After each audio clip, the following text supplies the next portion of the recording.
Have you checked out ChevetteReport.com? It's the newest cigar media outlet to keep you in the know with all things cigar lifestyle related. From press releases to reviews, we have it all covered. Be some of our first members to join ChevetteReport.com and be a part of the next step in the cigar culture.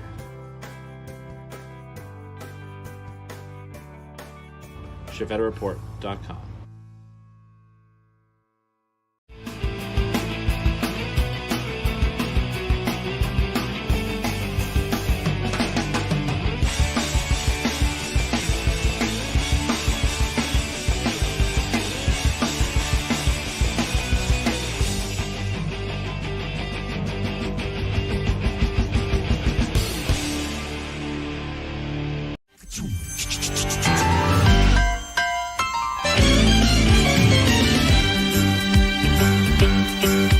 It's a rare condition this day and age to read any good news on the newspaper page. And love and tradition of the grand design, some people say, is even harder to find. Well, then there must be some magic clue inside these gentle walls. 'Cause all I see is a tower of dreams, real love bursting out of every seam.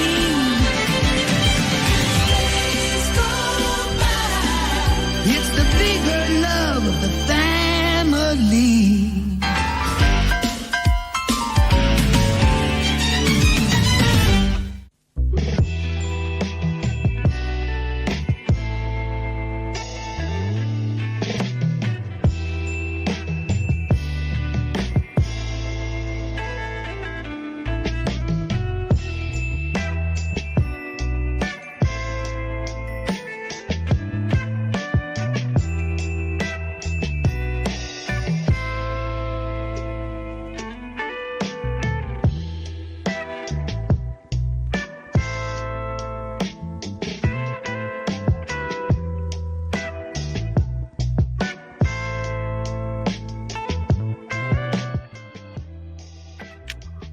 Welcome your faces in to the Cheese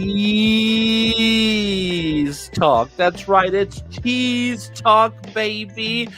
Tonight we've got on the Terence, Reilly. Let me take my face off of here. Wait, let me take my face off of here.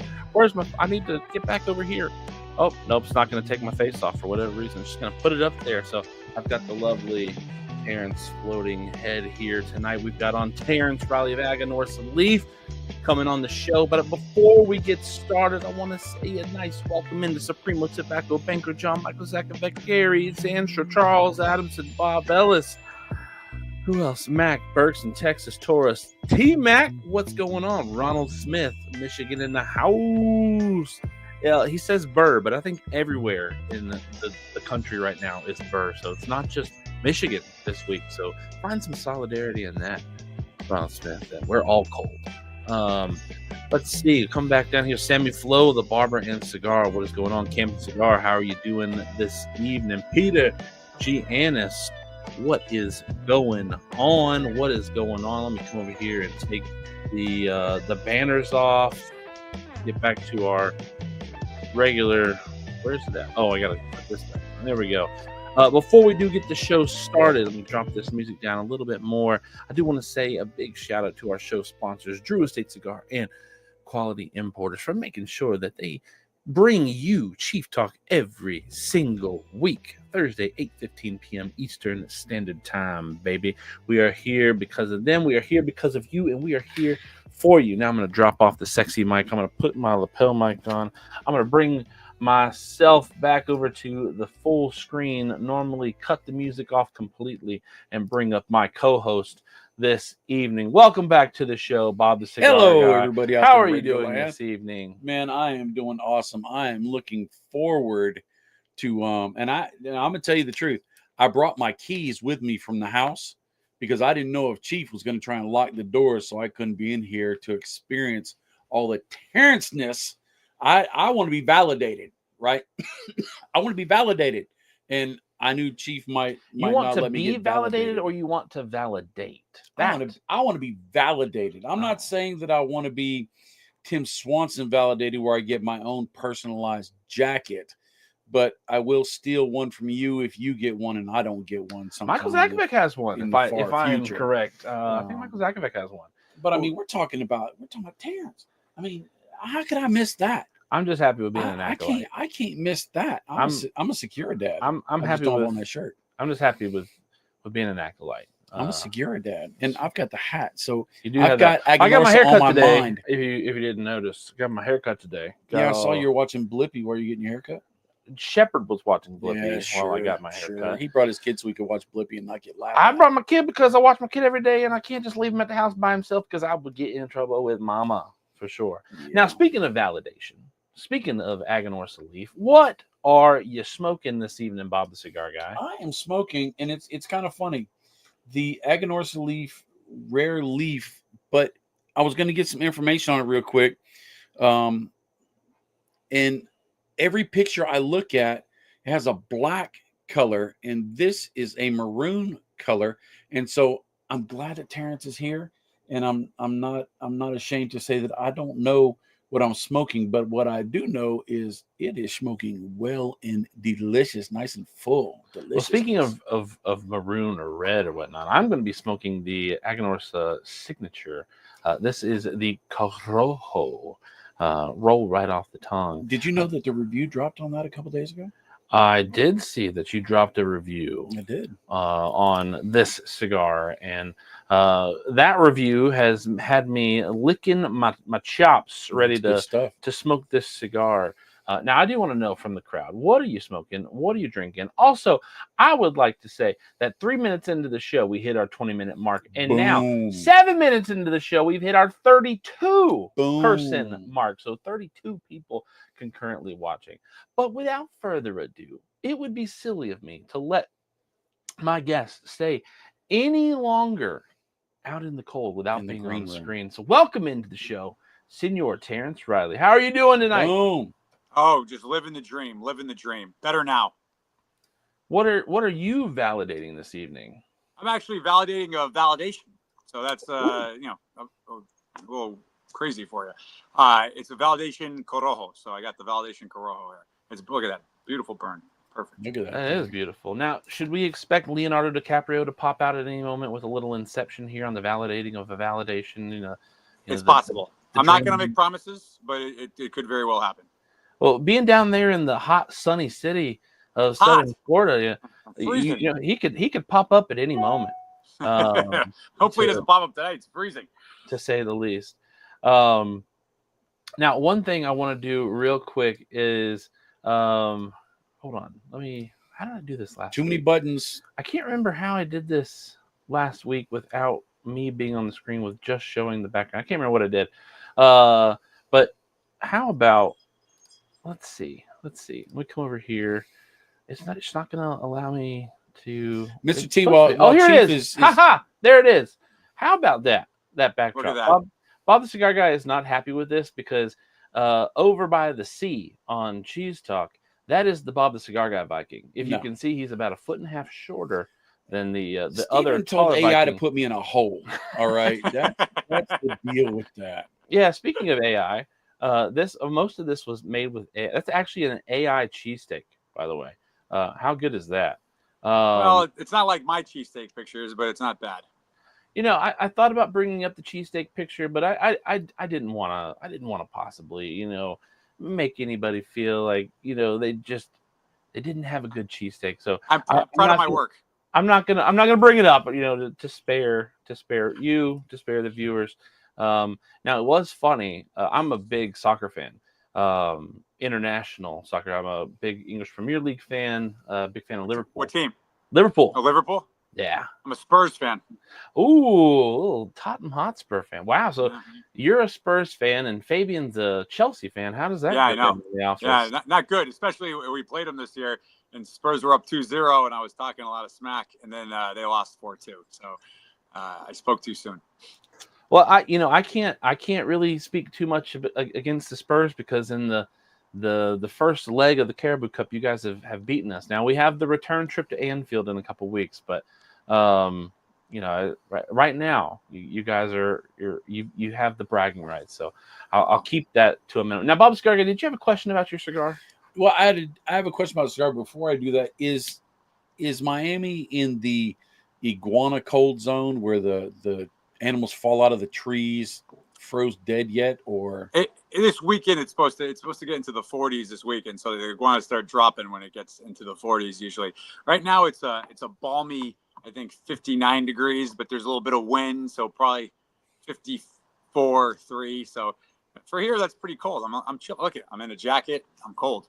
This is not what I'm used to anymore. nice jacket, by And the you're not way. even I'm wearing just the saying. jacket for style. You're actually wearing the jacket for functionality. Yeah, absolutely. Yeah, this is not a marketing gimmick. This was purely a pragmatic decision.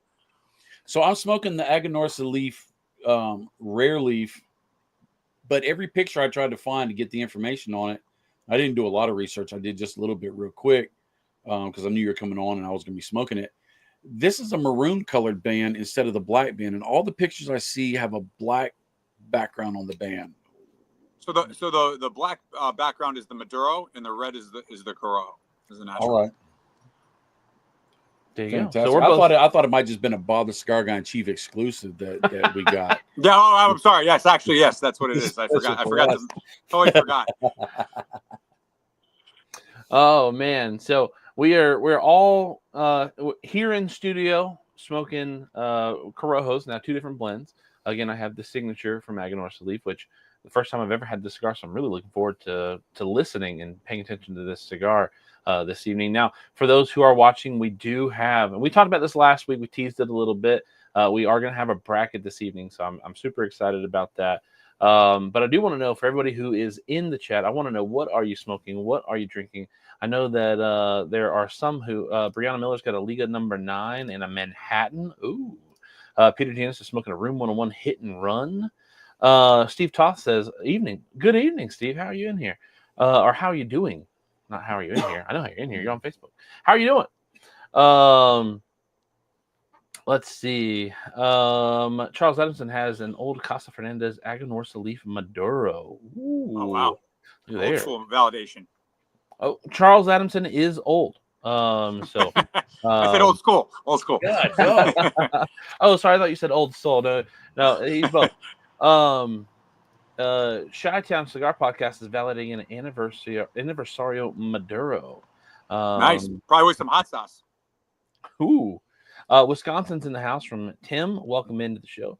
T-Max is first timer here. Welcome into the show. Welcome. Glad to have you here. Michael Zakvic's at a Casa Fernandez famous smoke shop exclusivo. Ooh, and tasty. then Steve Toth is going to spark up a rare fusion.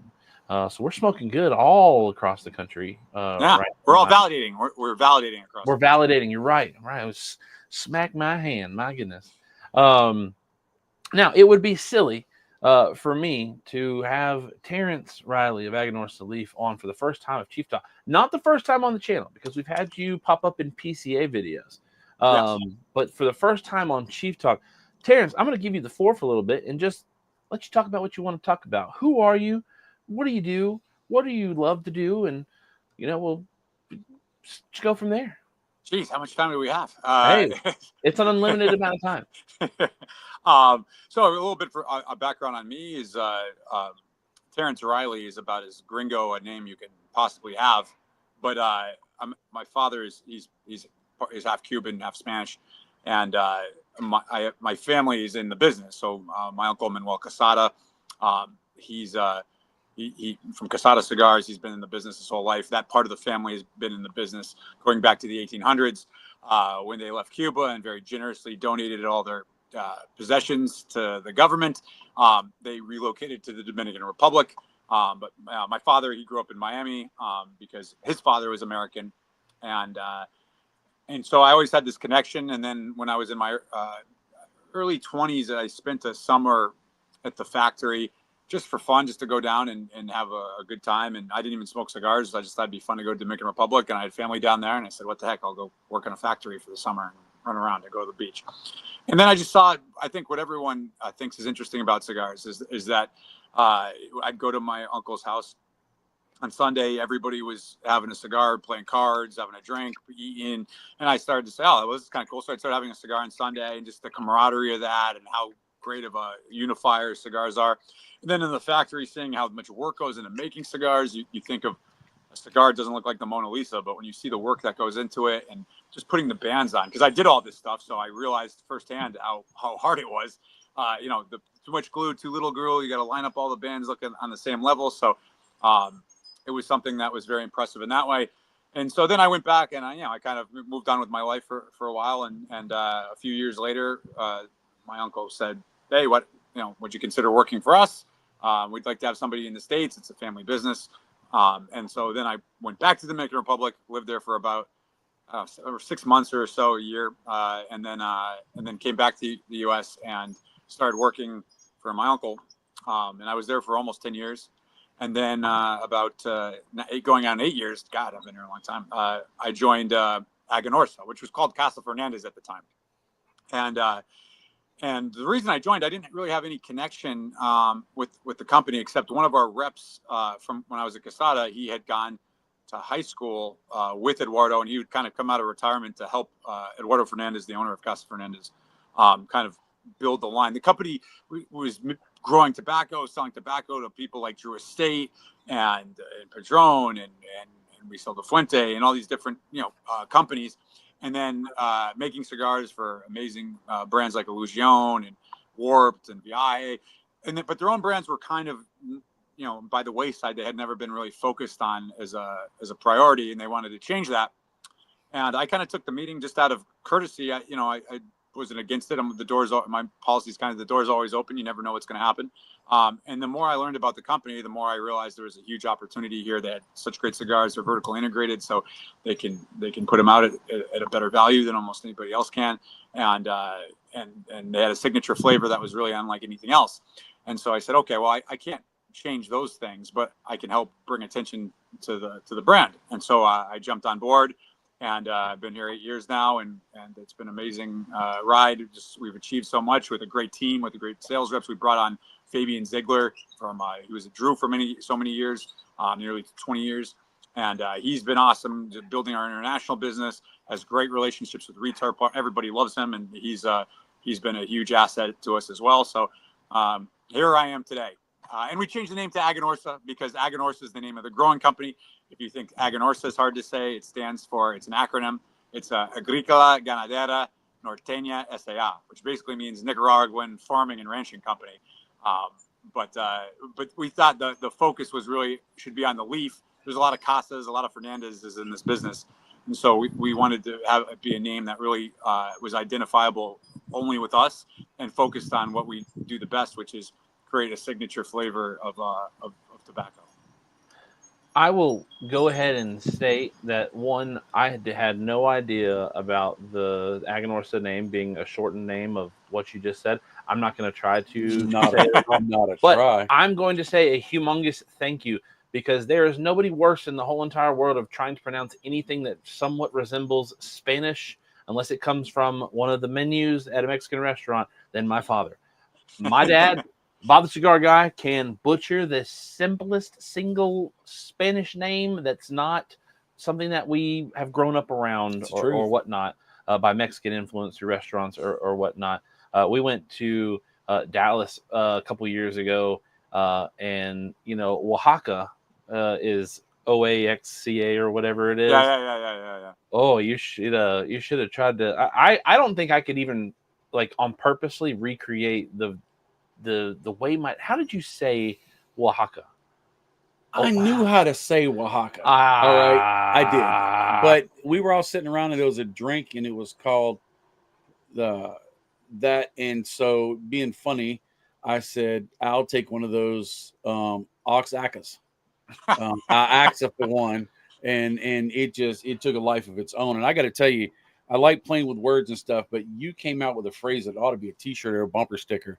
Cigars don't look like the Mona Lisa, but they are art. That joker right there, as soon as you said it, I wrote it down. I actually put on a note because I'm going to steal that heifer. That thing is gold. You're free to use it. It's all yours. That's an amazing phrase right there. And that fits so much. It puts a a life of from the grower to the salesman, just in one sentence. That's awesome. Great job. Oh, thank you. I'm sorry, that just got me. No, thank you. No, keep going. This is great. I love I'm a huge fan of compliments. So He's going to thank validate you. He's Yeah. going I to feel validate you. validated. I feel validated. I do. It's freaking that Joker's, man. That ought to be a bumper sticker.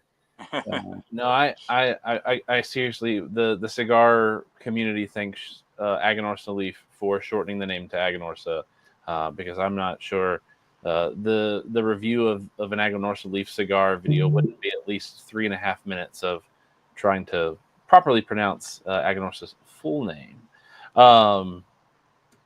Michael Zakvek is happy to see that your ego is growing. We are happy as well.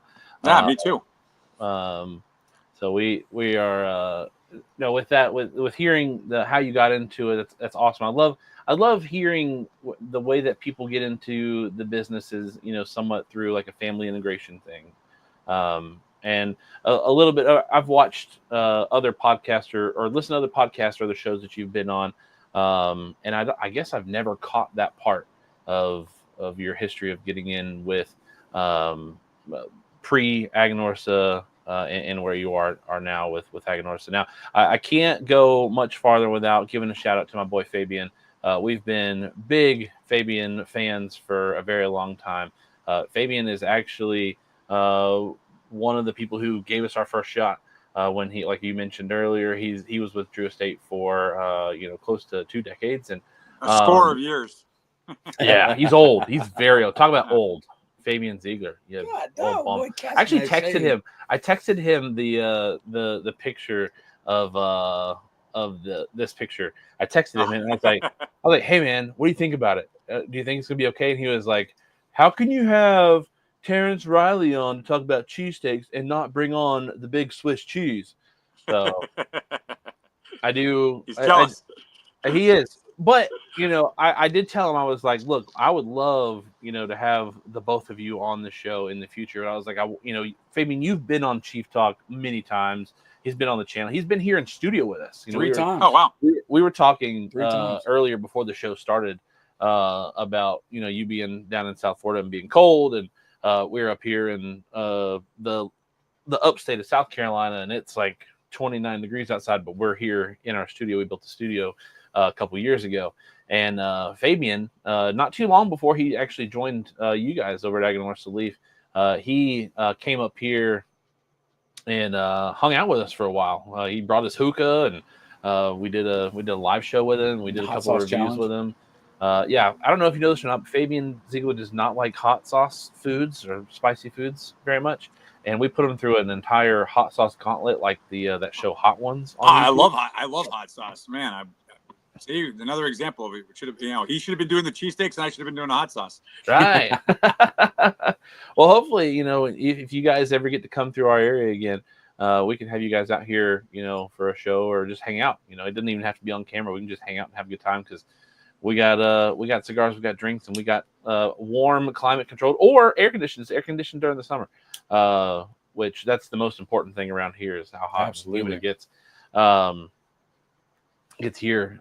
So hopefully we actually have anybody who comes to the studio and visits, we have them sign our loft wall, and hopefully we can add your signature to the loft wall eventually.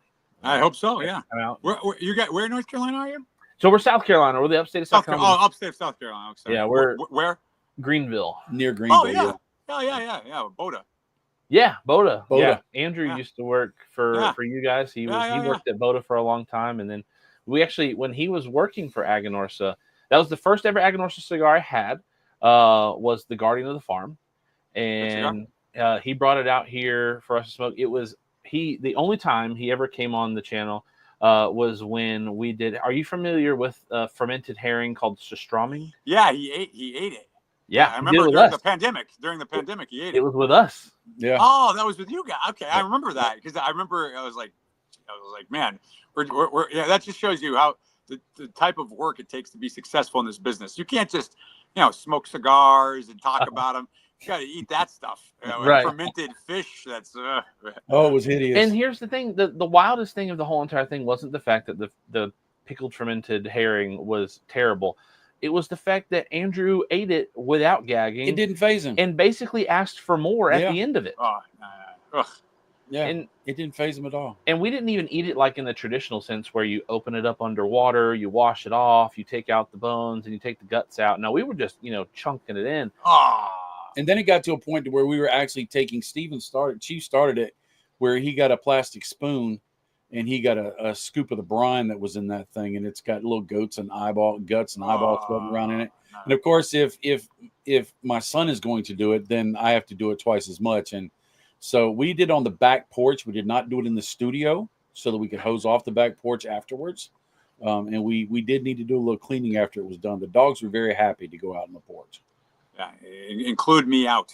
I'm not. Yeah, that's where I draw the line, guys. I'm not eating that stuff. Yeah, we have. I actually talked about this last week on the show. We were talking about what we were going to talk about this week a little bit with doing either the worst airport foods or the worst foods, or the best airport foods, or whatever it be. And we're actually going to jump into that here soon. But we had talked about how when we were first growing, we kind of felt like we had to do those channels. Yeah. When we were at those challenges, we were like at 1,000 subscribers or 2,000 subscribers. It's like, oh, let's find some ways to, you gotta do what you gotta do. Ourselves. Like Steve Saka paid $500 for me to eat a Carolina Reaper pepper. Oh Jesus! And no, it didn't. That's not even the worst part. Is the big goofball he's not technically there, but right across from me on the screen here had me eat 3 Carolina Reaper peppers. I ate 5, so I don't want to hear it. So luckily we are at the growth now of just at almost 9,000 subscribers, where we don't have to do those silly challenges we anymore. need to do it. Thank God. Yeah. Dude, you've left that in the rearview mirror. So onward and upward. I'm more of a fan of the last challenges we did with smoking the Woody in one session, or smoke how fast can you smoke the Drew Estate egg or something like that. I'm okay with those. I hear there's a cigar called a Lunatic. 10 by 100, baby. 10 by 100. And we ought to do a Lunatic challenge so you can smoke it first, because Steven cheats. He actually gets a third of the way through, and then he punches a hole in the middle of it and lights both ends. And because he has a beard, he says, well, I can't burn it any farther. And so he leaves 10, 12 inches of cigar left. And I'm down to an inch nub when I'm if through. You ain't cheating, you ain't trying. That's true. So, that is a good point. One guy actually in North Carolina at the Pipe and Pint up there, those guys have a contest where if you smoke the 10 by 100 at the store, they'll give you a T-shirt that says I smoked the 10 by 100 at Pipe and Pint, and they'll put your time on the wall. And one guy did it in like an hour and 46 minutes. Oh my gosh! I don't know if he's still alive. Checked on him since? Yeah. I don't know. Yeah, his blood type is motor oil, for goodness I sake. know that the guys from Boda 2 years ago, when you launched the 10 by 100 Lunatic, they were one of the groups of people who actually smoked it around the show. Yeah, I remember. They smoked that for like 4.5 hours, 6 hours, something like that. It was ridiculous how long. A couple of retailers actually will do that, because everyone, when you go in the booth, they want you to smoke a cigar, and so for some people, they're like, every booth that you're putting a cigar down, taking another one, and so it's like I light this up and I smoke it the whole show, and I just say, oh look, I'm smoking this, and so they just smoke one cigar for the whole time. Right. But I guess it turns out to be the same thing. But yeah, a couple of the guys will come by and be like, hey, do you have any of those 10 by 100s? I just want to walk around the show with it. That's like when the theoretical, like your wife tells you on the weekend, look, you can only have one cigar. Yeah. Okay, babe. Yeah. I can only have one cigar, so I guess I'll just have this one. Yeah. That's where validating comes in too. I'm validating right now. If you say you're smoking, you might be like, oh, I need you to run some errors. Oh, I'm validating right now. I'll get back to you when you're done. Sounds like you're doing something very important. So that helps as well. Validating on an investment. I like the way that sounds. I have to use that one going forward. Now, without further ado, let me come over here and bring up another screen. Bring this on. There we go. We've got all 3 of us on there, and we've got the list, or the bracket here. We're doing the worst convenient foods. what we normally do with these is I think every time we've done one of these, Bob, you've been on the screen with me. Maybe Thanksgiving you didn't do the Thanksgiving one, right? Bob Chicago. I don't remember. I don't think No, you did. I did not. I don't think you did. So usually he'll get a vote, I'll get a vote, and then the crowd, they'll get their votes, and we'll go that way. Terrence, because we have you on, we might just do us three, and then if we need to go into the crowd for like a weird tie-breaky vote or something like that, maybe we'll go with them, or maybe we'll just use them the whole entire time like we normally do. But we have gas station. We're doing the worst convenient foods. Now, these aren't convenience store foods. They're just foods that are kind of like when I think of Street food. on the run food. So when you convenience store, fast food, street food, or you see something, there's one of these in here, these dehydrated bugs right here that you see like when you're in the mall. Oh, let me come back here. When you go to the mall and you go to like the beef jerky shops or whatever, you can always get like the lollipop that has the scorpion in it, or the dried crickets or something like that. So we've got gas station sushi, which was a favorite we talked about last week, versus the dehydrated bugs. We've got pineapple pizza. Some people love it, some people don't. I'm a pineapple pizza fan. Me too. I'm not going to vote for pineapple pizza because I don't think it's the worst food. Yeah. Then we've got a cult classic, the Cincinnati chili. I don't know if that was just a drunken stupor food or what. I did not take the time to research what determined who came up with Cincinnati chili, or if it was just when I was growing up, we had fend for yourself nights, and it was basically whatever's in the refrigerator, whatever's in the pantry. If you want to eat it, you eat it. Whatever. If you're going to eat tonight, you've got to make sure you make your food tonight. Thank you for the childhood trauma, Bob Cigar Guy, and my mom. Oh, yeah, you see how small he is, right? It stunted his growth for sure. I could put somebody through college for the amount of groceries I had to put in that fella right Probably there. should add a few more of those take care of yourself nights then. Yeah. Then we've got the vending machine sandwich versus the Rocky Mountain oyster. I have never had a Rocky Mountain oyster because I am somebody who has decided that I will never put testicles in my mouth. So I don't do like the sea urchin uni or anything like that. So the bull testicles versus the vending machine sandwich. I have seen some horror shows when it comes to the vending machine sandwich. Sometimes they're good, a lot of times they're expired. Then we've got the roller dogs. Every gas station in the Southeast, for the most part, has them. You see them just sizzling back there in the back of the gas station over by the old outdated beers and discounted chips versus Street Blue. Another thing that I've never had, but I tell you, I would never go near. That's I actually did a little bit of research. It's an egg that's been fertilized, and they incubate it for at least 14 days so that the little duck grows inside of it, and then they boil it and serve it. I just don't understand. I have had it. You have had it? I have had it. You were probably very inebriated. Yeah, I was extremely. Those military days, buddy, they'll get to you. Then we've got the New York City dirty water dogs. There's all sorts of horror stories about where the water comes from in those food carts in New York City, how long that water's been in there. When I was a kid, we went to New York City, and that's all I wanted was the New York City dog. Now that I've seen TikToks and Instagram videos on like the bacteria in the water that just keeps those hot dogs swimming, I don't think I'll ever have another one of them. So then in the Southeast, another good one is the Roadkill Delight. We are originally from Florida. I'm from Gainesville, Florida, but we moved up to North Carolina when I was a young kid, and so we would make our multiple pilgrimages throughout the year from Western North Carolina down to Florida, and there were some old back roads we had to take, and there was this shack that was just called the Roadkill Shack. No power, no signs, no nothing but spray paint on the side of the 10 building that said Roadkill Shack, and they were serving roadkill out the shack.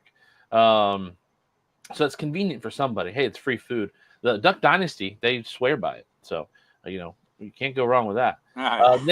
Then a favorite staple in most of the white people's homes that I've ever been to is White People Taco Night.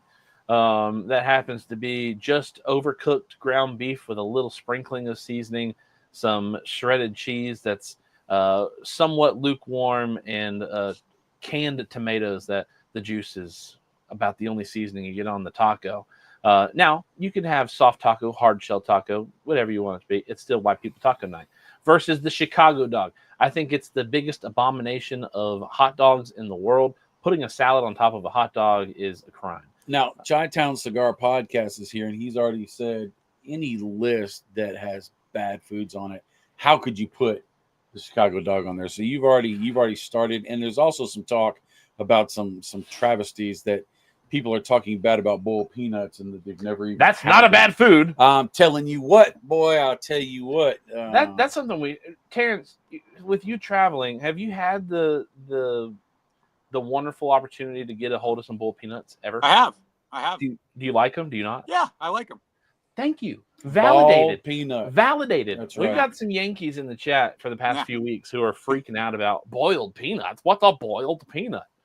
They don't know. No, they're delicious. They are. They're fantastic. Then we've got the airport Philly cheesesteak. That's kind of just birthed off of the Terence Reilly 2019 infamous Philly cheesesteak photo. I am kind of an expert on cheesesteaks. I don't want to brag, but Look, I know things. I went to Philly one time. We got cheesesteaks, and I was not impressed. We went to Jim's. We were told it was like one of the OG places to go to. And we had to get a Whiz Wit with a orange soda. Whatever you do, there's the people that will tell you it's wrong. When you go to Jim's, they say you should have gone to John's Pork Roast. If you go to there, they tell you should go to Steve's. If you go there, they say Gino's, say Delisandro's. And then however you get it, they tell you that's the wrong way. Like, so there's no winning with cheesesteak. There's no pleasing those people.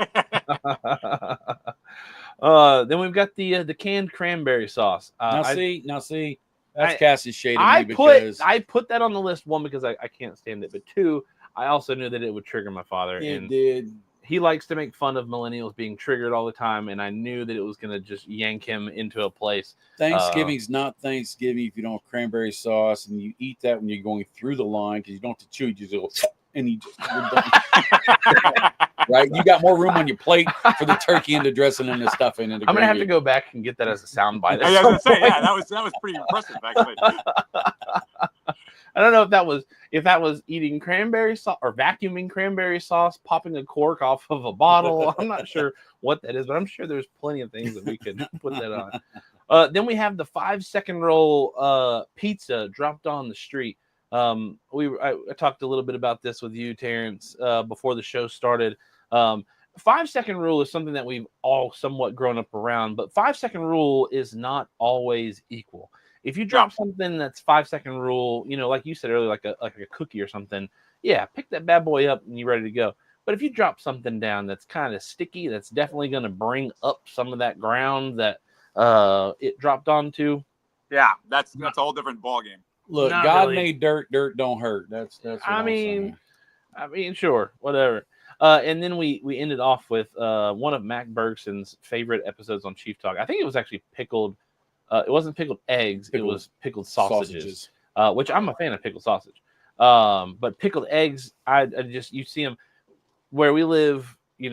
Pickled eggs there's just this jar, a big mason jar, just sitting on the counter that's been there for years. It kind of reminds me of the hot water dog in New York. It's decorative.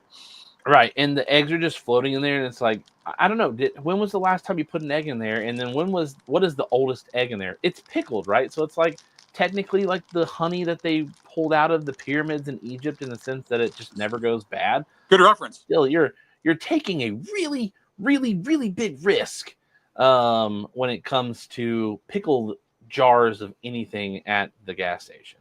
So let me come back over here and read some of these comments that I have missed this whole entire time. Sammy Flo, current New York resident, says the NYC Dirty Dog is a delight. Nathan's dogs. I'm sure it is. I mean, when I had it as a kid, I loved it. But it's like once you learn the story on something, sometimes your opinion changes. It's like you fall in love with an actor or an actress, from your favorite movie back in the 80s or the 90s, and You just think that everything that they ever do is fantastic, and then you learn about all these atrocities that they've been in, and it's like, oh gosh, this is a guy that I went to bat for on Facebook like 17 times. Can't believe it. So the New York City dog, I just can't get with it. It just seems super disgusting. And maybe in a drunken stupor, I'd be happy with it because there's enough alcohol in the system to kill any of the bacteria or the tapeworms or whatever it be. And anything post-COVID, like we're all like, we used to blow out candles on cakes, but now it's like, man, I don't know if I want to eat cake that somebody's blown across the top of it. Michael Zagvex, he's a big fan of Chicago dogs. Jay Bates says we're gonna fight because of the cranberry. I figured that was another person I thought I would trigger with it is Jay Bates. My man Jay. Ronald Smith, who I don't think I think he just doesn't like the appeal of boiled peanuts. I don't think he's ever had any. I don't trust him. But also he's made some other choicey nut choices in the past that we won't bring up on chat. But cranberry roll with the can lives on at Chi-Town. The 5-second rule only applies in my house. 5-second rule sushi ain't gonna work. Actually, I thought he was making a joke there for a second. By the way, so is the one when we do this, we're picking the one that we would prefer to eat, or we're picking the worst one? We're trying to pick the worst. Okay, just want to make sure. All right. So whatever one you like the most out of the two choices, it's not the one you pick. Don't choose. You want to choose the one you hate the most out of those two. All right, got it. Peter Jones, old P-Face, the Philly cheesesteak shack that made Rick Rodriguez defecate his white jean on the plane. Ooh, not good. Rick. The same Rick Rodriguez from West Tampa Tobacco? Or is it a different one? Make pickled eggs by the gross in 5-gallon, but no way. Gas station sushi. I think that's probably going to be my worst on this list so far. Millions of New Yorkers can't be wrong. I don't know, buddy. Millions of New Yorkers throw their trash out onto the street, and they have a huge growing rat problem by every weekend. They got a lot of problems. So you stuff that many people in a town, you're bound to have a lot of really bad decisions. Fair enough. Are we voting worst or best choice on each pair? Worst vote. Tony, the only thing I miss from living in Illinois is the Chicago dogs. I will say I have not tried it, so there's just not an appeal there for me. Like with Baloo, there's not an appeal there for me, so I don't want to eat it. The next time I see DJ Eli and you're around, I'm gonna tell him that you think Chicago dogs are trash. He might think they're trash too. No. Ronald Smith says he's had boiled peanuts in North Georgia. Well, you got them from Georgia. There's your problem. Bob Ellis stopped at a roadside stand in Alabama to try boiled peanuts. Money wasted, soggy carb. You guys, you don't know how to eat boiled peanuts. You're not giving them enough of. You can't go to flea market and not get boiled peanuts. Have you? I've never had any Chicago dog. We share pizzas with rats on the subway. It's a family affair. Can't go wrong when the family reunion starts. So what we do is we're just going to zoom in here. We're going to try to single out these as best as possible. And before I read any of the votes from the chat, Terrence, I want to know, out of gas station sushi and dehydrated bugs, which of these would you rather not eat? So I think the overall choice with all of these is you have two kind of categories. You have disgusting and you have dangerous. So I'm always going to go with the gross over the dangerous. So, I don't want to eat bugs, but I'll probably be fine if I do. Whereas the gas station sushi could create new forms of life in you that will kill you. It could be like from Alien 1, where it's some sort of creature pops out of your chest after you eat that. So for me, gas station sushi has to advance it. Right. I'm with you as well. I'm not a sushi fan at all, but I can tell you what, there's not a little Japanese man in any gas station I've ever been in, and I wouldn't trust sushi that's not rolled by a Japanese man or woman. So I'm gonna also go gas station sushi. Bob Cigar Guy, I'm sure you've probably had both with your time over in Okinawa and abroad. What is your choice here? Yeah, it's the trifecta for us. The gas station sushi is what I would not want to be consuming for sure. I'm pretty sure. This is the easiest choice of the night. I believe so. I think you're right. Terrence, I think you hit it right on the head with the. There is a risk in a gross factor of dehydrated bugs. Like, what is the what bugs you're eating. I've eaten some dehydrated bugs. I've eaten some live bugs on accident, like being out at a picnic, whatever. You got an ant in your thing or whatnot. I think I ate a worm as a dare when I was a kid. I swallowed a bumblebee once by accident. I was yawning and it flew in my mouth. That's not good. No, bad memory. Got the fat tongue going. But you're right. The gas station sushi has a chance to create a microbiome within your stomach that you may create some sort of abomination. So the gas station sushi is going to advance in this round. Now this one for me is a no-brainer. This is not a hard decision at all. I am a pineapple pizza lover and connoisseur.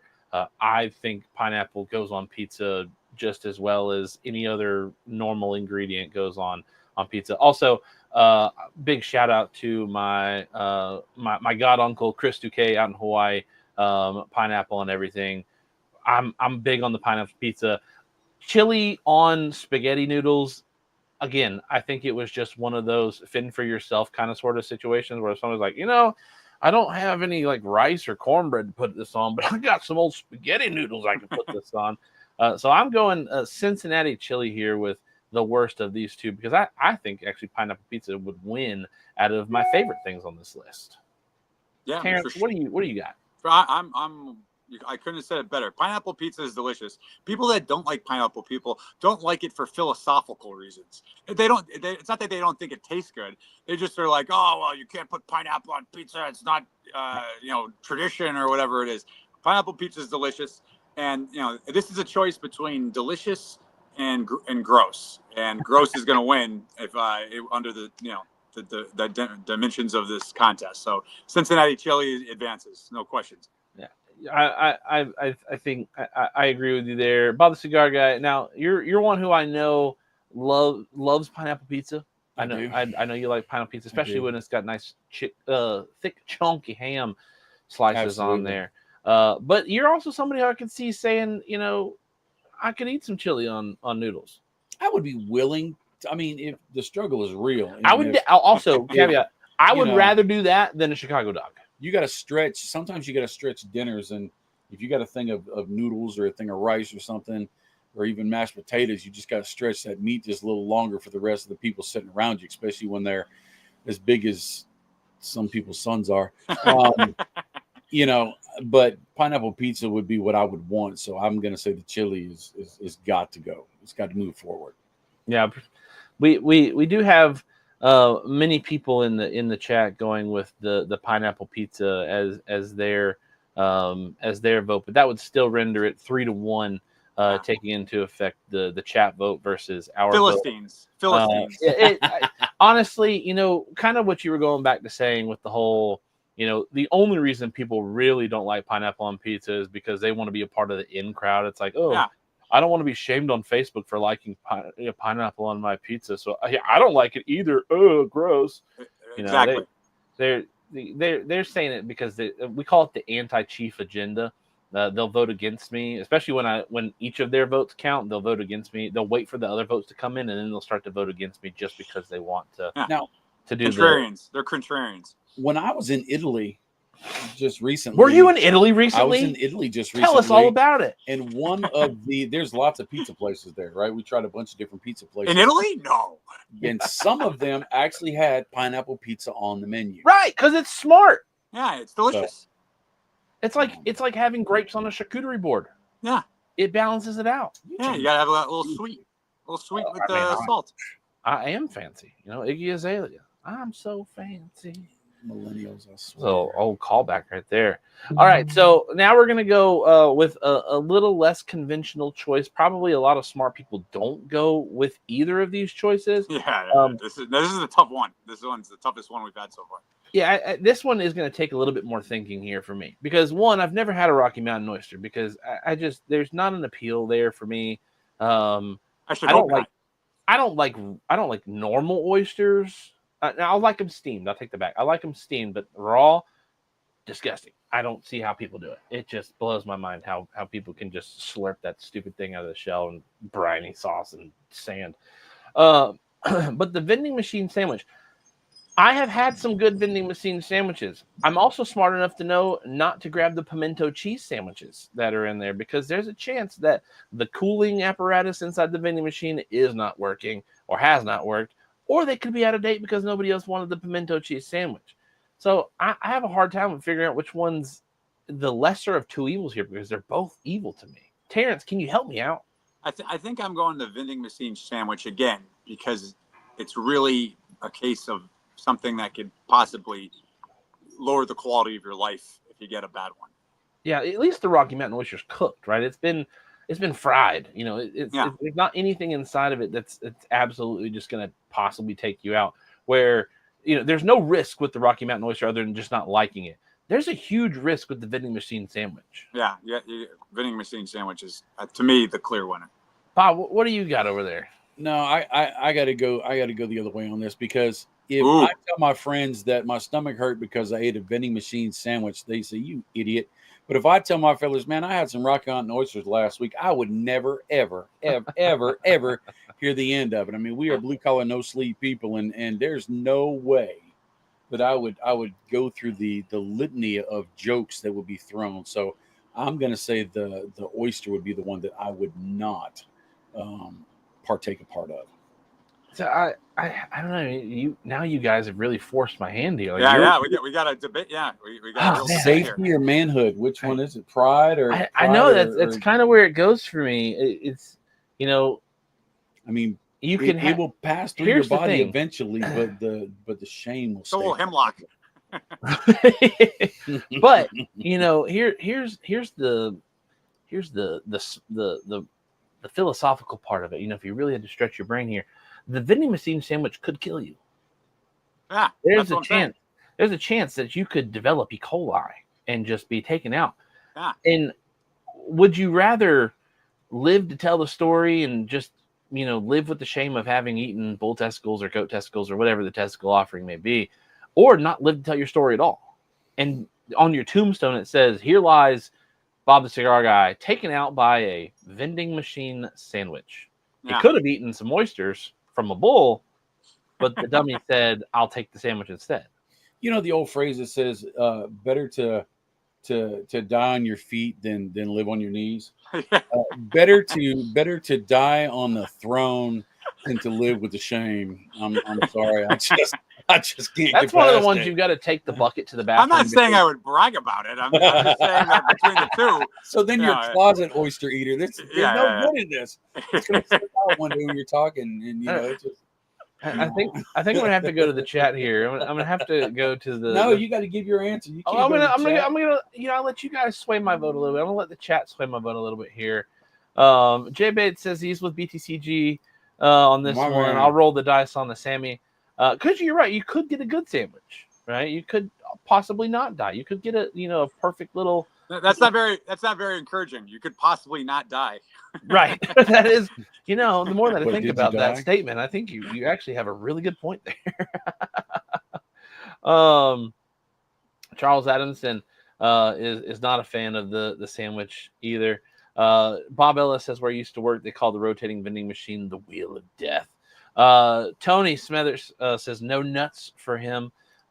Gary's answer says the Rocky Mountain oyster. Ryan says that he would not like the Rocky Mountain oyster either. John Jensen, not a fan of the oyster. So man, you guys are really not helping me out here. I think I'm gonna have to go with Terrence here. I think you made the right choice. I think the vending I'll machine. Stand alone. I think the vending machine sandwich is the worst out of the two. Y'all are nuts. I'm just saying. That's just. I'm trying to protect my health. I not my dignity, my health. I'm not worried about my dignity. I'm worried about my health. I feel validated in my choice. Do you recommend oysters? You get them to go to? They come in a sack. Oh God. Wow.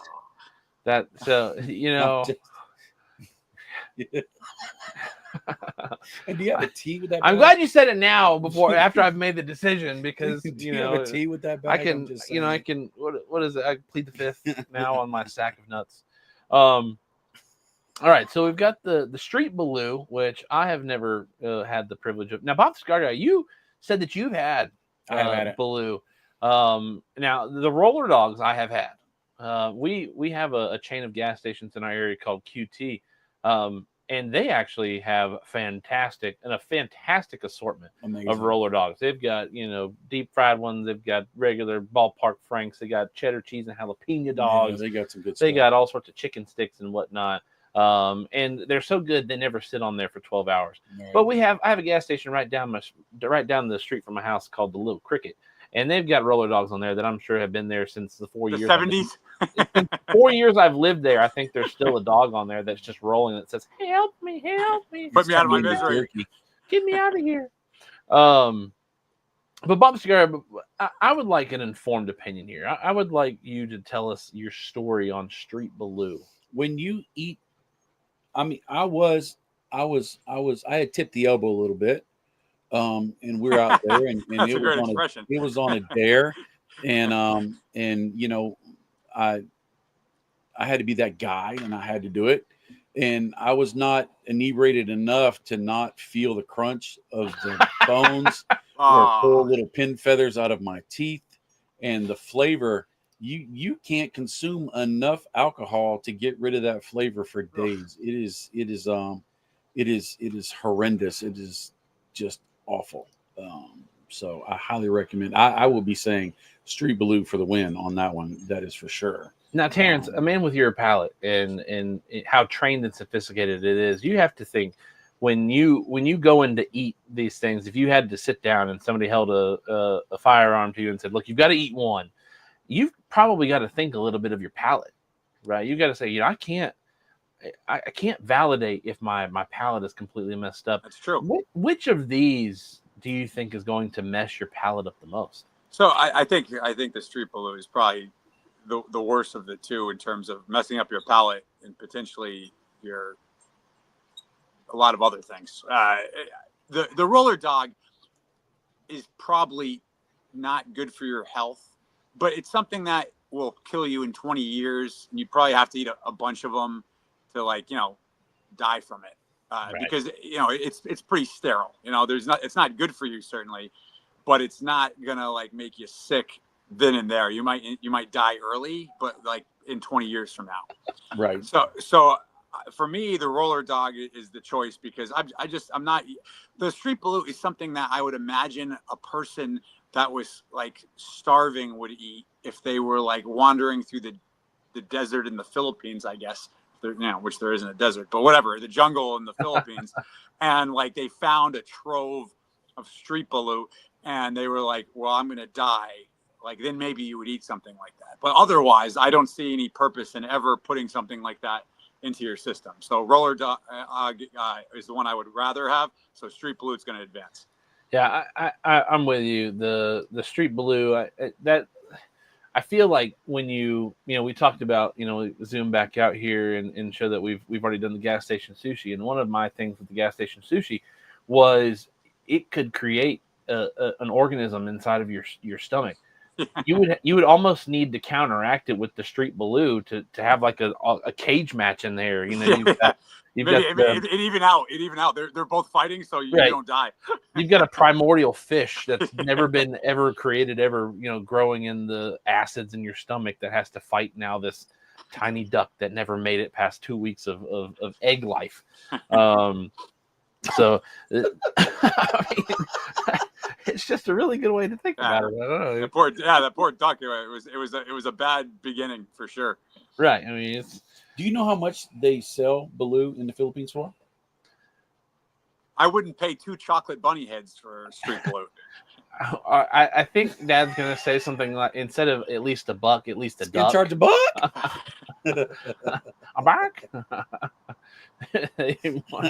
That's a sad excuse for a quack there. All right, so wait, let's come back here. We've got the another kind of sort of gut biome situation here with the New York City Dirty Dogs, the Dirty Water Dogs versus the Roadkill Delight. To give my reasoning here, because I won't let your guys' vote affect me this time. I'll actually pull my own trigger here.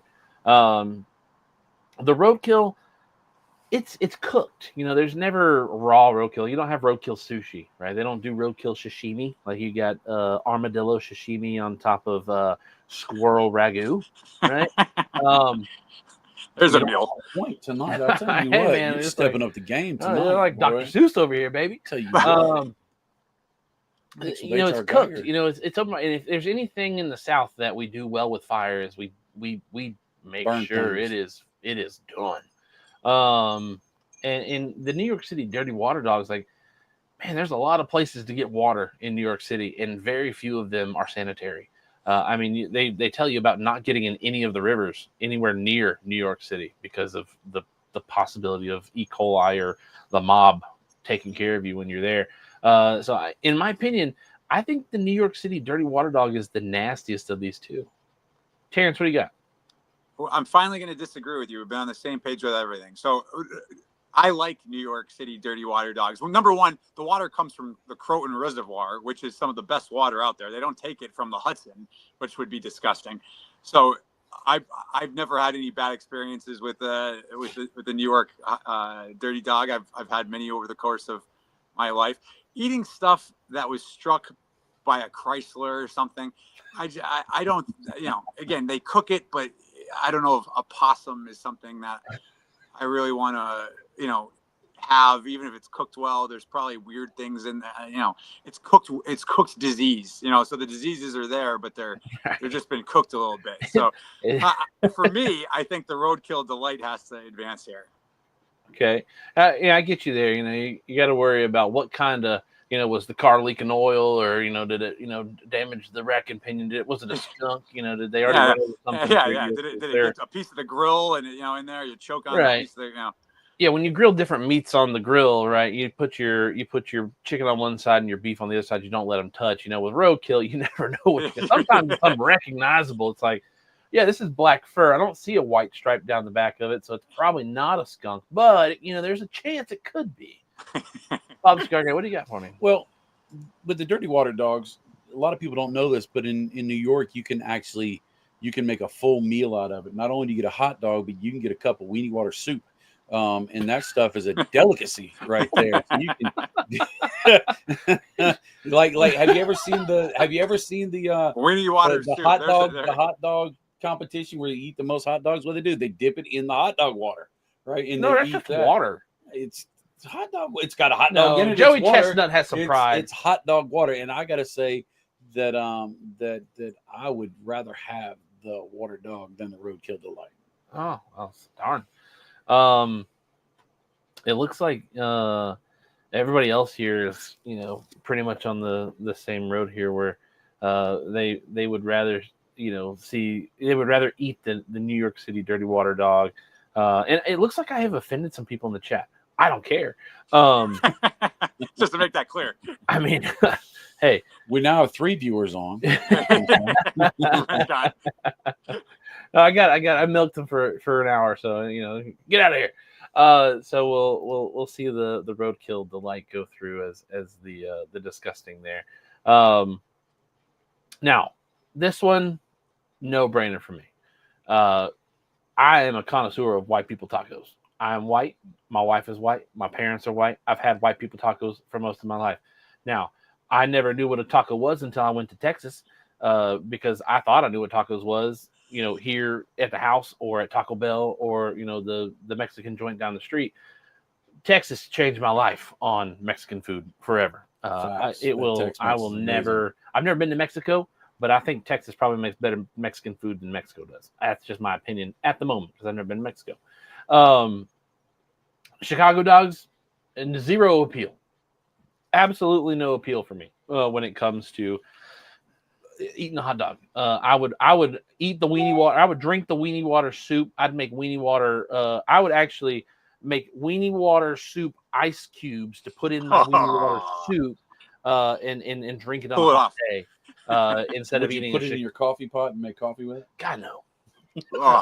No. No, my coffee is serious. My coffee game is real. That's just blasphemy. Don't say things you can't take back. Right. No, that's you'd rather do that than eat testicles, you Neanderthal. Yes, absolutely. So Chicago dogs gets my vote here. While white people taco night, that's like one of the worst things white people cook other than casseroles. A Chicago dog is an abomination for a hot dog. Pop Cigar Guy, what do you got? I'd have to go with you on that. And you can say they're white people tacos, but when it's got the little logo on it, when you buy the box, it comes with a little can of El salsa, Paso. the El Paso, right? That's legit tacos. You lay the tacos upside down in the oven on the rack so that they get nice and crispy and stuff like that. I mean, that's good Wow, living. You're like getting closer to the border, but you're still in Alabama. All right.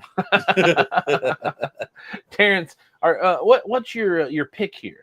Well, so I actually like both of these items. I don't like Chicago style pizza. I like New York style pizza, but I do like a Chicago dog. But the white people tacos, I have the same thing. I have a nostalgia for growing up and eating. I can see it as soon as you described it. It's exactly the same for everybody. It was the same thing. You get tomatoes and you get the shredded cheese. You throw it on, the meat. And it's harder soft tacos. That was a staple growing up. So I'm gonna advance the Chicago dog, but really it's purely out of nostalgia for the white people tacos. That's all right. Standing on business, and I'm a fan of that.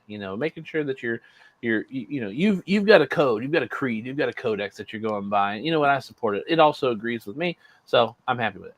For all of you who like Chicago dogs, I do apologize that we've taken off your salad on a bun. Chi-Town Cigar Podcast says Chief also doesn't eat eggs, so his bite should not count. I don't eat eggs. I mean, I grew to 6'5", 300 pounds without any eggs in my life, so I'm happy with that. But you're not an embryo guy. You're not an embryo guy. Right. But he has chickens. I eat the chicken. I do. I eat the chickens. Well, I don't eat my chickens. No, I eat chickens. I have chicken. I do have chickens. They do lay eggs, and my family eats them. I don't. Now I've eaten them. I've done like egg fried rice, and I've done the egg in that, and then I've done like cakes and stuff with the egg. So, it's just a little bit of egg in your food. Yeah. All right. So Bob the Cigar Guy is gonna cry over this one. Why don't you go ahead and give us your inner monologue as to why canned cranberry sauce is actually a food and not a preservative to make sure that your military rations keep going. Well, I've already done the sound effects. I won't do that again. Please do it again. One more time. Yeah. All right. So here's the deal. You're getting in line. You have a plate. You only have so much space on the plate. And you get that in the line, you get that jelly cranberry sauce in the can with little ripples on it. That's how they grow. They grow in a can on ripples. And because if you have the cranberries that are chunky, if you have to crunch a cranberry sauce, it's not real, right? So you grab that can, you cut that slice nice and thick, and you grab one real quick as you're going through the line. You just throw it to your mouth, and you go, and you just suck that joke right on down, and then you have more room for more food. And so you can grab 2 or 3 of them as you go back more and more, and they take up no. Why not just not eat it at all? Right, because it's so delicious. it's and it doesn't fill up your stomach. It's amazing. It's like Krispy Kreme donuts, fresh from the hot fresh now. They take up no space. That's because they're mostly sugar and they just dissolve into your blood. I want my money back because I didn't even taste them, for goodness sakes, when I get the Krispy Kreme donuts. But no, cranberry sauce is life. So you were against the airport Philly cheesesteak. I've had an airport Philly cheesesteak in Philadelphia, and I took, because your mama never had it. We were there, and I took her and we got the Whiz Wit and this and that, and we sat down to eat it, and she was like, "This is awful," and I had to agree. It was not what we had in that restaurant, Philly, which wasn't the best in the first place. It was good, but it was it was more hype. The Jim's restaurant we went to, our good buddy Mac Bergson. It was a cool experience. He had suggested it, and it was like, for us, never really having. I don't think we'd ever been to Philly at that point. No, we've been through Philly, or been around Philly, but we'd never been to Philly. And he had lived in Philadelphia for a long time, and he was like, "Look, if you're gonna go, don't do the Pats and Geno's thing." He went to school with Benjamin Franklin. Don't do the Pats and Geno's thing. Go do Jim's. I think he suggested another one, but Fox's. when I looked at the website, I just really loved the vibe of the place. You know, it's that old school And diner. it is a vibe too. It had it's cool. You know, Yeah, I've been to gyms. you got the cool diner with all the what is that, stainless up on the wall, right. The diamond there was plate. all sorts of pictures of like John Travolta was in there, And you Obama stand in had line, been in there. and I felt like the soup Nazi was going to say next. I mean, it was you. No you soup for told you. them what you wanted, and you just kept the line moving. You know, it was crazy, but right. But I have always said, since I've been an airport traveler, I've traveled in the airport or by plane more in the last 4 years than I have ever in my life. And I've had the opportunity, I think we counted last week on the stream, I think I've been to 11 different airports in the past 4 years, which obviously for you, Terrence, world traveler, jet setter, that's Mr. February. Aganorsa, Mr. Validation, that's like, February. what you do in February, a short month. So Philly is the worst airport I've ever been to. It's dirty. It's chaos. I couldn't imagine trying to get a Philly cheesesteak in the airport in Philly. But I have just a personal vendetta against the canned cranberry sauce. So that gets my vote. So Terrence, you're our current tiebreaker right now. Well, I'm gonna be honest. We're back on the same page. You know, the airport Philly cheesesteak is not the best, but whatever. It's fine. I mean, it's not. You're not gonna probably get sick on it for the most part. And then the canned cranberry sauce is like an abomination because cranberry sauce, if it's like homemade can actually be pretty good. Like but the canned stuff is like it's like Jello with cranberries, and it's just disgusting. It's gritty. Why do you have to chew through Jello? Like, you should just be able to slurp Jello. Cranberry slurp Jello. No, it's gritty. It's got a grit to it. Yeah, it's got a weird. If it's you like dried sand. it out, it's like Jello with sand. No, right. It's exactly right. No. If you pulled it out of the can and let it dry, like on a shelf for probably 6 weeks because of the preservatives that are in that thing, you could actually turn that into a sanding block and use it in a wood shop. No. I tell you what, if cranberry sauce makes it all the way to the end, I'm gonna call a recount. Cranberry sauce is moving on to this round. I can tell you that. Cran going on, and then the last vote here in our round. Another tough one. Round of 16 is the 5-second rule pizza drop on the street versus the gas station pickled eggs. Now I can say, again, it kind of goes to how I was describing it a little bit earlier with the pickled eggs at the gas station. You don't know how long those eggs have been in there. You go back to, you really can't make the argument about the whole gut biome situation because it's pickled, right? Once it's pickled, it's good forever. That's what they say, at least the honey in the catacombs of the pyramids, the pyramids of Egypt. It's just like a thing that preserves forever. It's pure. The 5-second rule pizza drop on the street. I don't care what city you live in. It ain't clean enough on the street.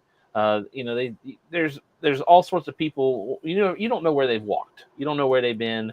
You don't know what dogs have come down the street and if they were able to hold their bowels or their bladder at all at any point in time. So I have to go here with the gut and say that the 5-second roll pizza is the worst out of these two, just because the pickled effect, it's kind of cured, even though it could be 7 years old. Terrence, are we on the same? We're great minds think alike. The pickled eggs, it's a classic example of gross versus deadly. And that street pizza, like you said, imagine, Mrs. Smith takes her dog for a walk. He last week defecated right where you dropped the pizza. And then you're going to put that in your mouth. Absolutely not. I'll take my chances with the pickle eggs, which are gross, but sterile. Right. So the pizza's advancing for sure. Father Cigar Guy, do you have a refined palate, or are you a Neanderthal again? Now, see, my vote really doesn't count because I've already been outvoted, but I have to speak on this. The street pizza is the hardest one for me because the fact that you get to try new toppings and don't know what they are until you consume them from the street. I mean, that's how you have a good bowel immune movement. system, right? You can get the immunity from that. But pickled eggs are amazing because the flavor stays with you all day. And then, you can have a aromatherapy in the room once you've eaten the pickled eggs. And, and then you really don't want to do that, because why fart and waste it when you can burp and taste it? Because pickled eggs will stay with you for days and days. And So you agree with us then? Yeah. You like the pickled eggs. We would prefer the pickled eggs over the gas station or the pizza. I like them both. Ugh. I like. I have some issues with that. Yeah, To be honest with you. Now you've got to rethink your Aganorsa sponsorship. With Yeah. Way to go, Bob! I didn't know about this when we signed up. Well, the next review, I'll say, Aganorsa tastes like 5-second rule pizza. No, I will not do that. I will not do that, and I won't call it pickled eggs either. Please don't make cigars that taste like that, because that would not be the winner. Let's see. Charles Adamson is right there along with us as well. Take a thing of Cool Whip and drop some cranberry sauce in it. Nothing better. That's what I'm talking about. Who are these heathens? Jay Bates, go freeze. In your Michigan weather right now. That's just terrible. Gary Zanstra would rather have the pickled eggs. Or no, he would rather not have the pickled eggs. Let's see. People step in the doo-doo. Now it's on your pizza. Yeah. That's what it well comes said. to. Yeah. Well said. It's not a good idea. Terrible. Yeah, Charles Adamson, the longer they stay in the vinegar, the better. Well, again, I don't know if it's better. It's just define better. T-Mac says he's not eating pizza off the street. I'm not going to intentionally drop my food on the street to be able to taste the flavors of the community. I'm not saying that, but it is. No, not that. Not that. Yeah. Oh, that's too far for you. Yeah. that's the straw that broke the camel's back. All right. So another one that's this is the gut biome situation here. This is an easy one. Terrence, you just go ahead and start us off here. Yeah, we've got death, and we've got a meal that you slop together because you don't know how to cook or you're lazy. It's very easy. Gas station sushi advances. Yeah, I'm with you. I would rather take the gut bomb and everything that ensues afterwards with the indigestion over possibly dying in a violent death. A violent death. Absolutely. Now, one of the things before we go any farther, Dad, you were talking about the dropping the pizza, making your immune system. Terrence, I don't know if you're a fan of the American version of The Office or not at all. So I watch it. I like because I lived in England when the British one was out, so I saw the British one first, and I kind of like the British one more, but I like the American one too. It's quirky versus dry humor. Right.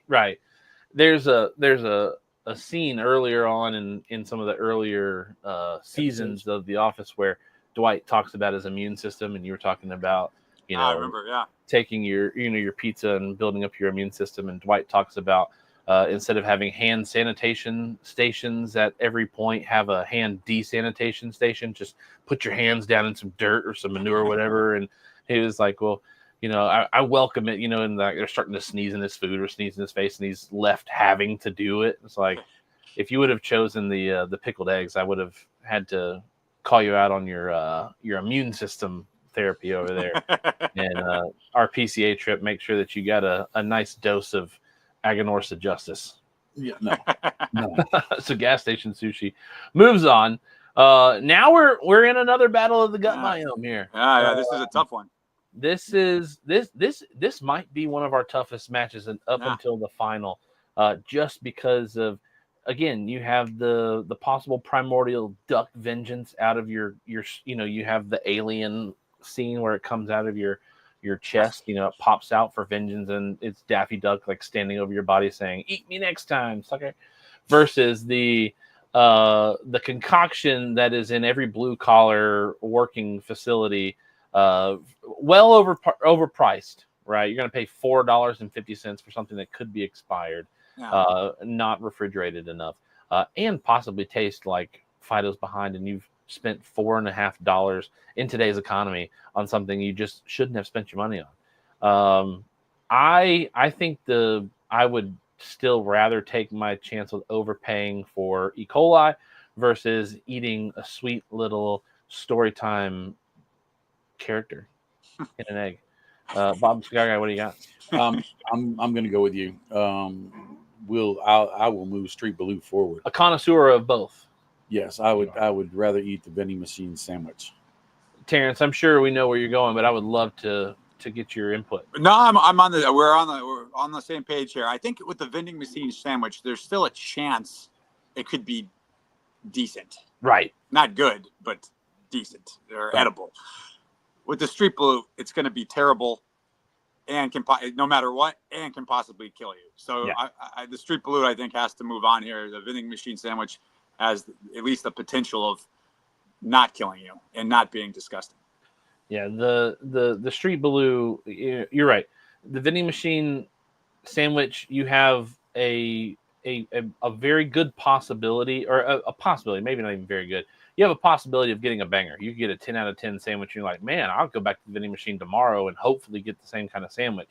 Street Blue, you're screwed no matter what. Yeah, you know what you're getting. You're and the chat agrees easily as well.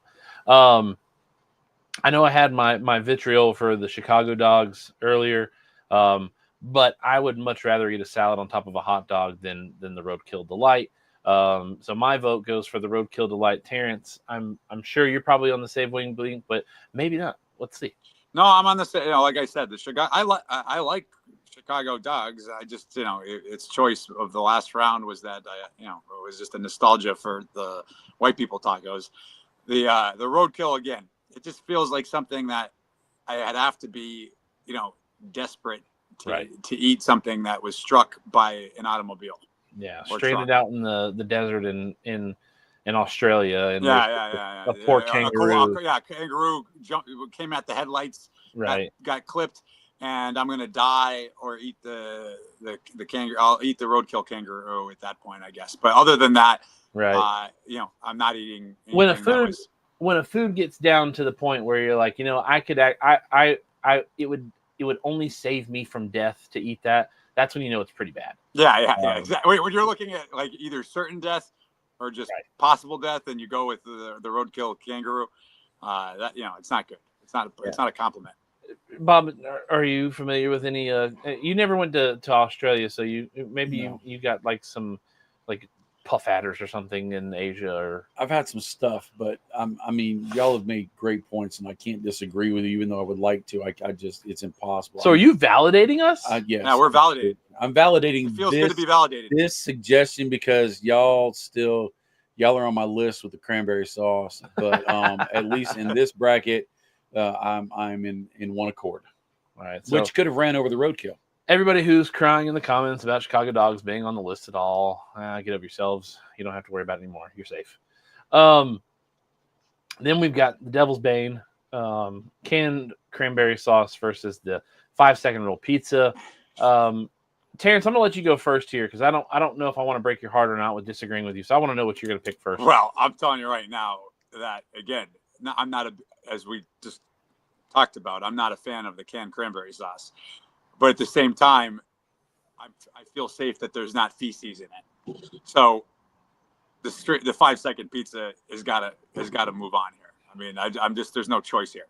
I can't even imagine a scenario where I would eat the pizza over the canned cranberry sauce. So I would love to be the anti-Bob agenda here. I would love to see him cry and see canned cranberry sauce. We can't be vindictive. We have to do the right thing here. Yeah, I've got to be a good son here. Yeah. I've got to be a good partner and I've got to be a good host here on Chief Talk. And obviously, I can't go against my boy Terrence either. So I'm going to have to say I would rather eat that disgusting can-shaped conglomeration of nastiness and vitriol that could be turned into an implement to take off board wax from a surfboard in Maui, Hawaii, after being dried out for a week. That could possibly block my colon and send me to the hospital for 7 days to get everything pumped out. But I'll still live as to where the 5-second rule pizza dropped on the street, which could have Fido's business in it.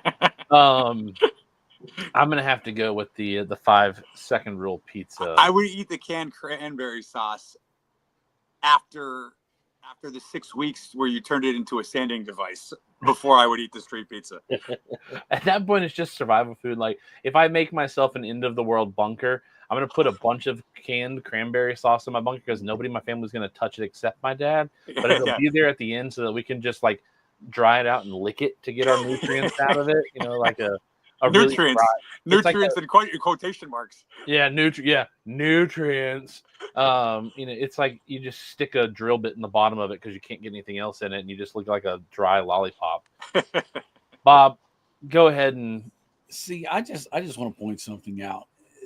They had to go with the canned cranberry sauce as the best choice to eat, but they made sure, Terrence and Chief made sure that they would snatch as much joy from my victory as possible We did the best we by could. saying all this heresy against the great Thanksgiving canned cranberry it's an sauce. abomination. I feel we went easy on it, to be honest with you. I thought we took it easy.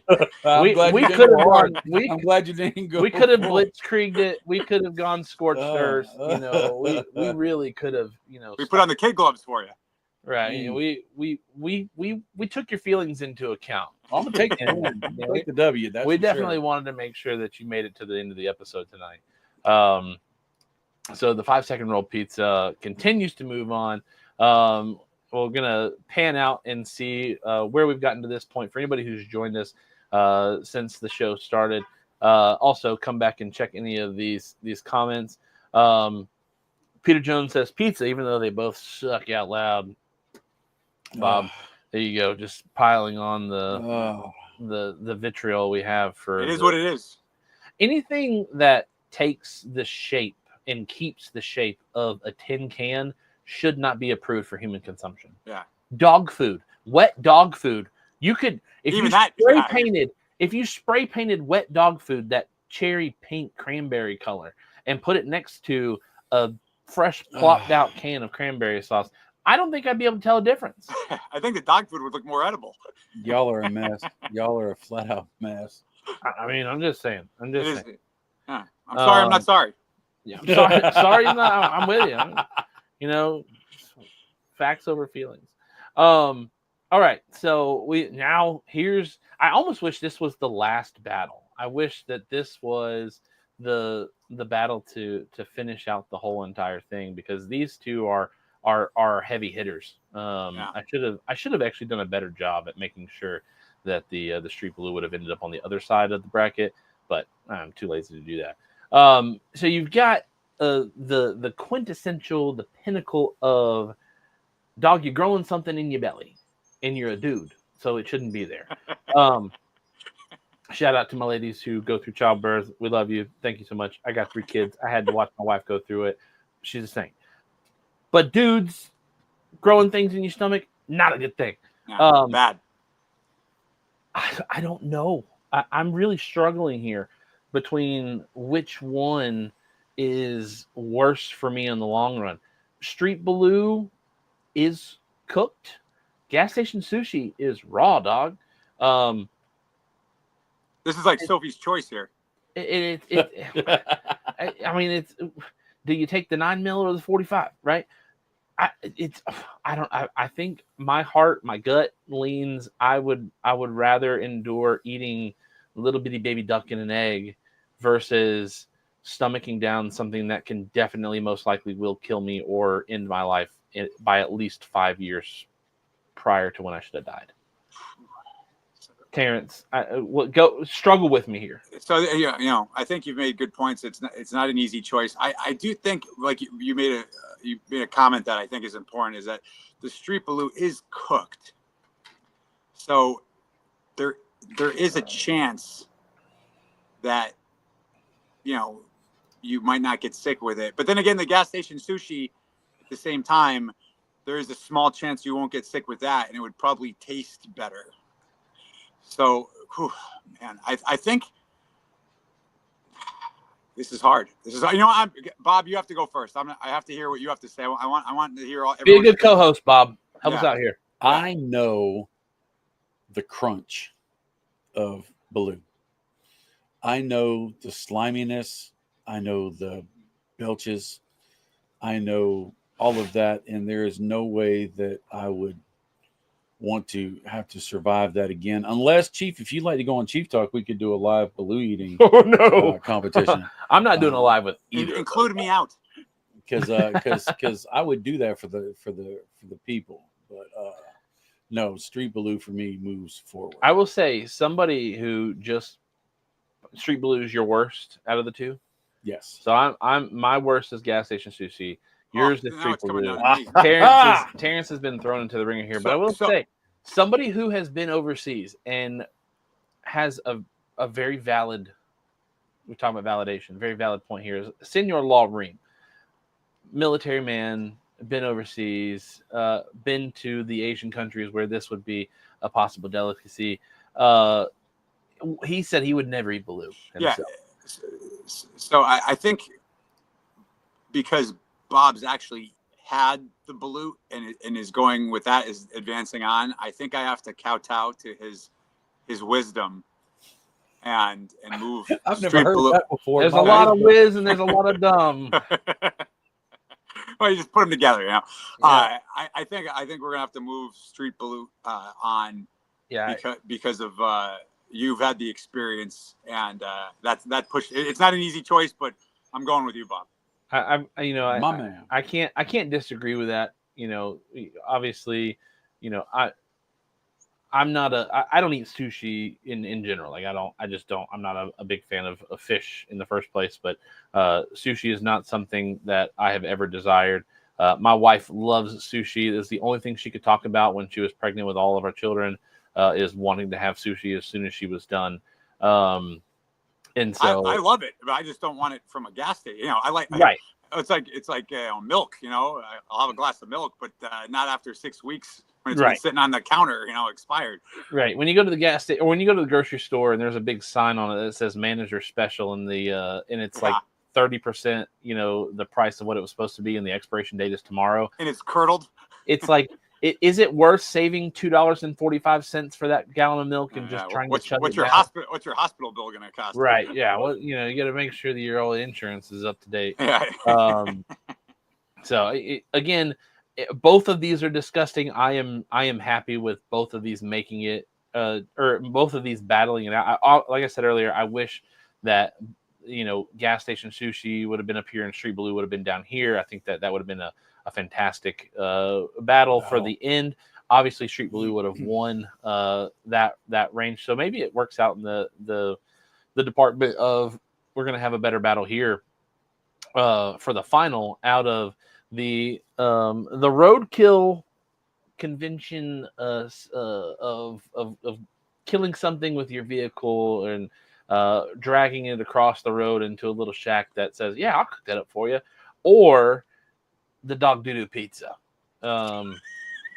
Terrence, I'm gonna let you go first here because I know you have had great analogies for both, and I would love to see if there's something else you can come up with out of either one of these. Well, so context is important here because you put the roadkill next to the other things, and it just seems like there's no way that you would ever eat that. But then you put the roadkill delight next to the pizza that Fido, has contributed to. And, you start wondering if you're just being a snob, Sure, some people shoot animals, other people hit them with their car, Right. and then you cook it up, it's cooked, right? So I think the roadkill sounds a lot better in this context. Right. And I think the street pizza would move on because the roadkill, sure, it got, it got TKO'd by an Impala or something like that, but it was cooked. Maybe some nice spices were added to it, Right. And you can pretend it's something else. The pizza I'm not eating, so the pizza's got to advance. Civilizations have risen and conquered other civilizations by animals that were killed by the wayside. Yeah. And I don't know of any civilization that has lived with their thousands of troops that have just eaten pizza that has possibly been covered in the excrement of somebody's little Shar-Pei that they took along the side of the road and they didn't want to bend down and pick up the the poop in the bag because they were too good to take care of their animal. It's a sign of decadence and decline. If that's the society you have. You're right. It's the people who it's always the people with the little dogs too. It's never people who have like the full size dogs that they'll take care of it. It's the people with the little dogs.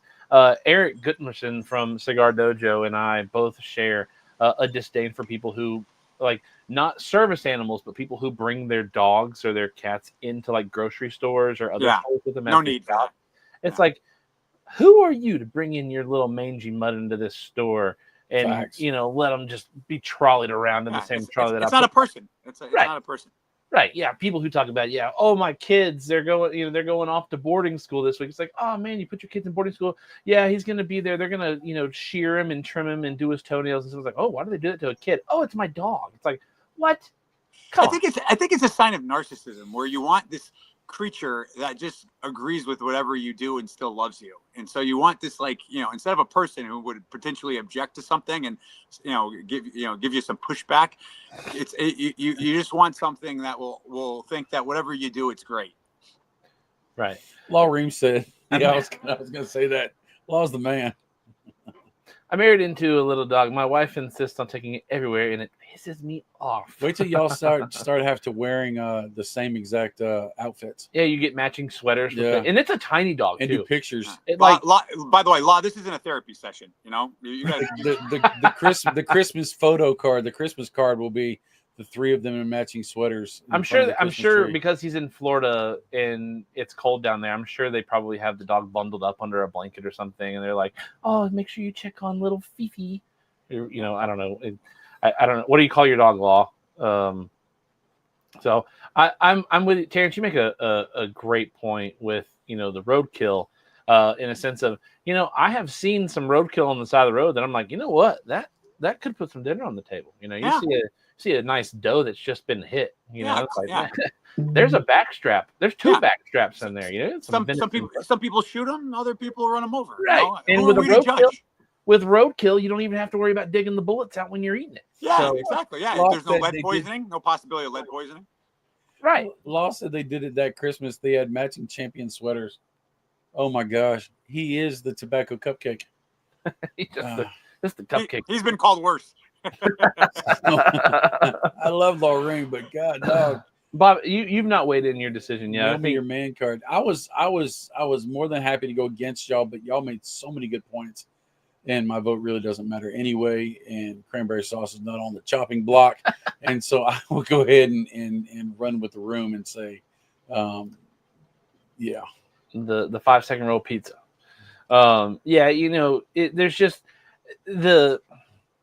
the possibilities of having a good 5-second rule pizza versus having a good roadkill. There's way more. No. There's way more chances to have a better roadkill than to have a 5-second roll pizza. There's zero chances with the 5-second pizza. That's not zero. You know what the last thing that goes through a deer mind when he gets hit by a truck is butthole.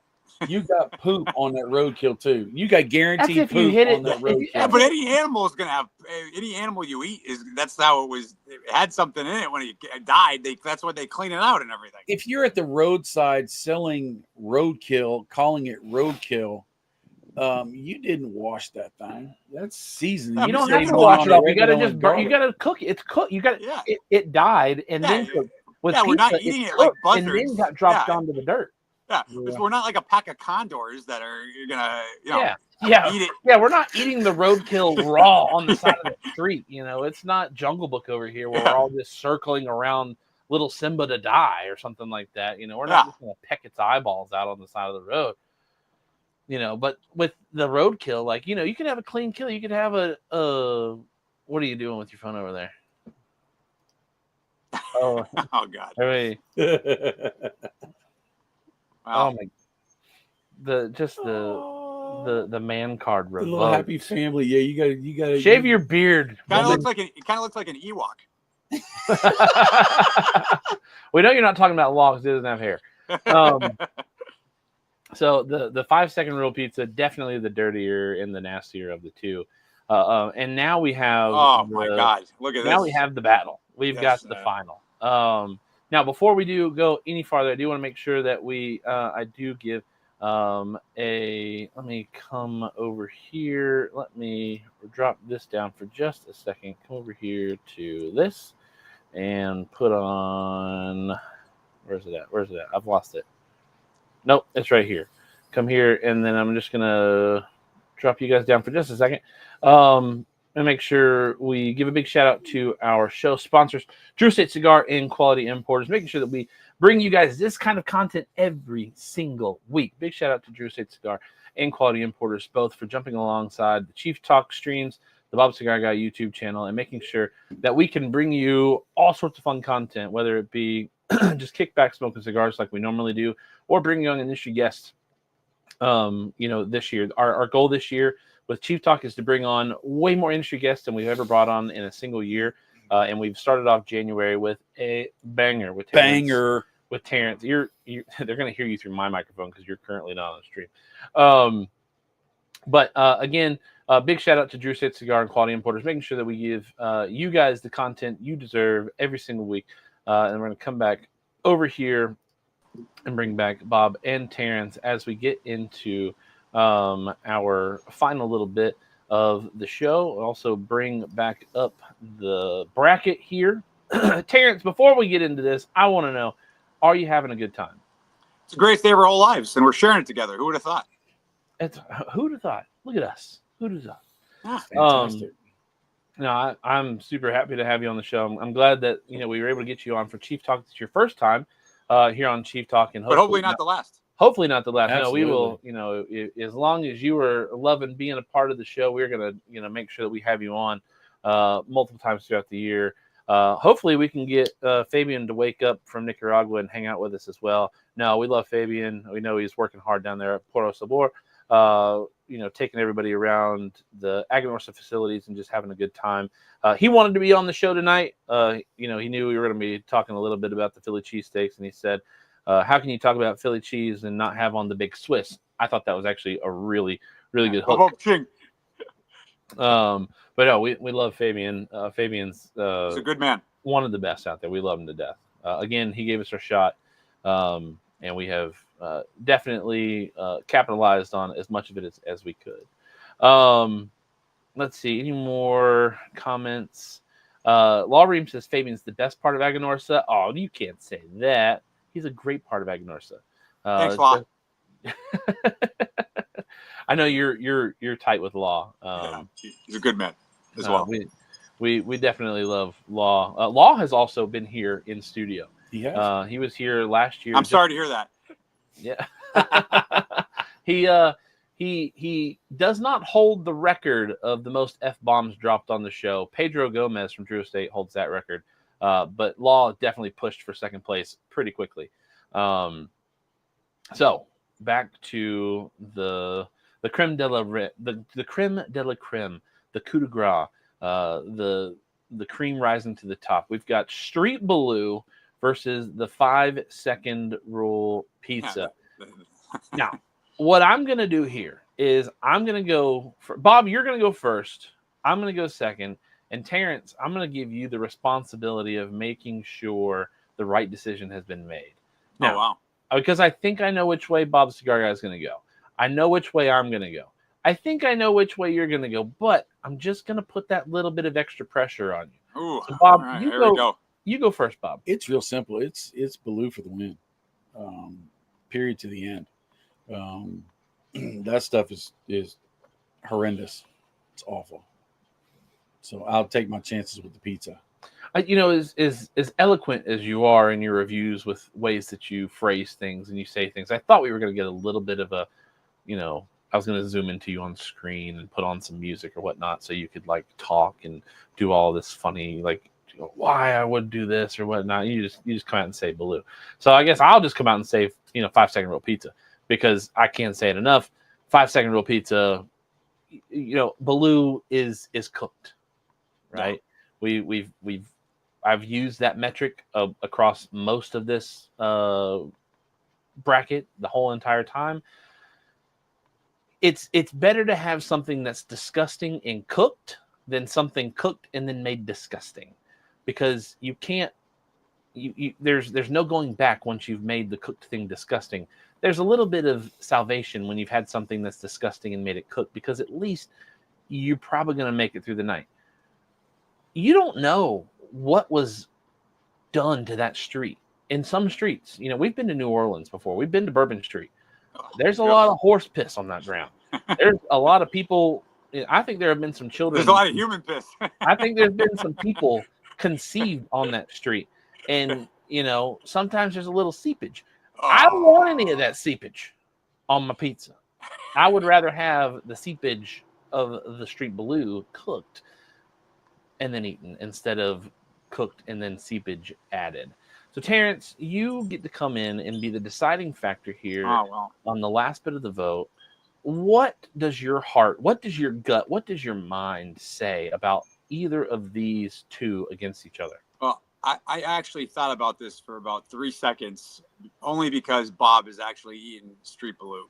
And so I wanted to give a little bit of thought to that, because he picked it and he's had it. That said, the street pizza is the only item here that wasn't intended to be that way. Like everything else was like the blue, is disgusting as it is, they made it that way on purpose. Everything else is intentional, basically. The pizza was not intentional. Nobody was like, what would really make this pizza better if I rubbed it all over the street? Like that just doesn't, nobody does that. So you would be only eating the pizza, like, despite the fact that happened, because it wouldn't be anything anyone would actually want to happen to so the street 5-second street pizza has got to be the winner, because it's absolutely disgusting. And I think your very graphic details of why, I don't think I could add anything to that. The seepage comment really, one of the jobs that I take very seriously here of hosting a show every week for 2 hours or more, is making sure that I can paint pictures in ways where I bring the viewer in. And there's not much better way to bring somebody in and understand, what? He has a really good point about Bourbon Street, conception, and seepage. Yeah. So I'm happy to have given you all that visual. Don't envision me in that visual. I'm classy. Nobody wants Bourbon Street, conception, seepage on their pizza or food in general. There's some pizzas that have white sauce. Not that pizza. Yeah, not that one. Even people in Chicago with their deep dish wouldn't go that far. Yeah. So even they have limits. Even they have a sense of moral and code and ethic. So the 5-second rule pizza, and honestly, it really doesn't matter which way it's dropped, whether it's dropped toppings down or crust down. It's still greasy on the top and bottom. It's gonna pick up whatever it touches on the ground. If it lands on the grass, again, who knows what was done in that grass? Grass is softer than concrete. Yeah. And that can hide a whole lot more stuff. So the 5-second rule pizza, the nastiest of the worst convenient foods on the list. Take a bow, everybody who detests 5-second rule pizza. And you know what? We talked about this a little bit earlier. I'm sure the people who are like, I don't like pineapple on my pizza, I'm sure those people are like vindicating people who are voting for the 5-second roll pizza. They're like, I'd rather have the 5-second roll pizza than the pineapple pizza. You're a liar, and you're just trying to. Yeah. Don't even. I don't believe you. I don't believe you at all. No. So definitely, I think we did a good list there. I think it came out right. I think we did the right thing. In 5-second roll pizza, if I can remember correctly, nope, I put it as number 6. So it was the 6th seed. I thought I had put it down lower on the seeded list, but again, it's like the Commanders, right? The 5-second roll pizza. What did they battle out? They beat out pickled eggs as grosser than pickled eggs. It beat out the canned cranberry sauce as which is no easy feat. Right. Oh my gosh. That's a heavyweight battle. That's another battle that could have made it a lot farther if we had seeded this. If I had seeded this thing a little bit better. 5-second roll pizza, made the continued its run against the Roadkill Delight. again, we did find a little bit of a redemption for roadkill. Maybe it was just, kind of struck on its side and it just died. And, maybe there's no rabies or anything on it. There's countries have fallen for, by armies who have eaten some roadkill, never 5-second roll pizza. And then it beats out the street blue. Again, that is a food, while as disgusting as it may be, was intended to be a food. Terrence, I think you knocked it out of the park with that. I didn't even think about that. Street blue is something that people concoct on purpose. Nobody makes 5-second roll pizza on purpose and says, "Hey, here's a whole pie of 5-second roll pizza. You want it?" 5-second roll pizza is the John Jones of this competition. It just ran through everybody. It did. Basically. had it, and you know what? It would run through me if I had it. Quick. That's funny. It would absolutely. So with that, that kind of concludes out. Terrence, I know that you're out and traveling a lot and validating and flexing out on the people. Everyone get a flex quick. Oh yeah. Beautiful. That's a good one. Double flex. I've been working out in the gym just to make sure I could do that. I mean, yeah. We should have used your arms. They used my arm. That's why it looks anemic on the logo. No. But no, definitely, where, what do you got coming up with Aganorsa? So we are going to have our 25th anniversary edition come out in the next couple months, we've been around 25 years as a company. It's a quarter century, so that's something special. We got a great edition. In fact, we've been around.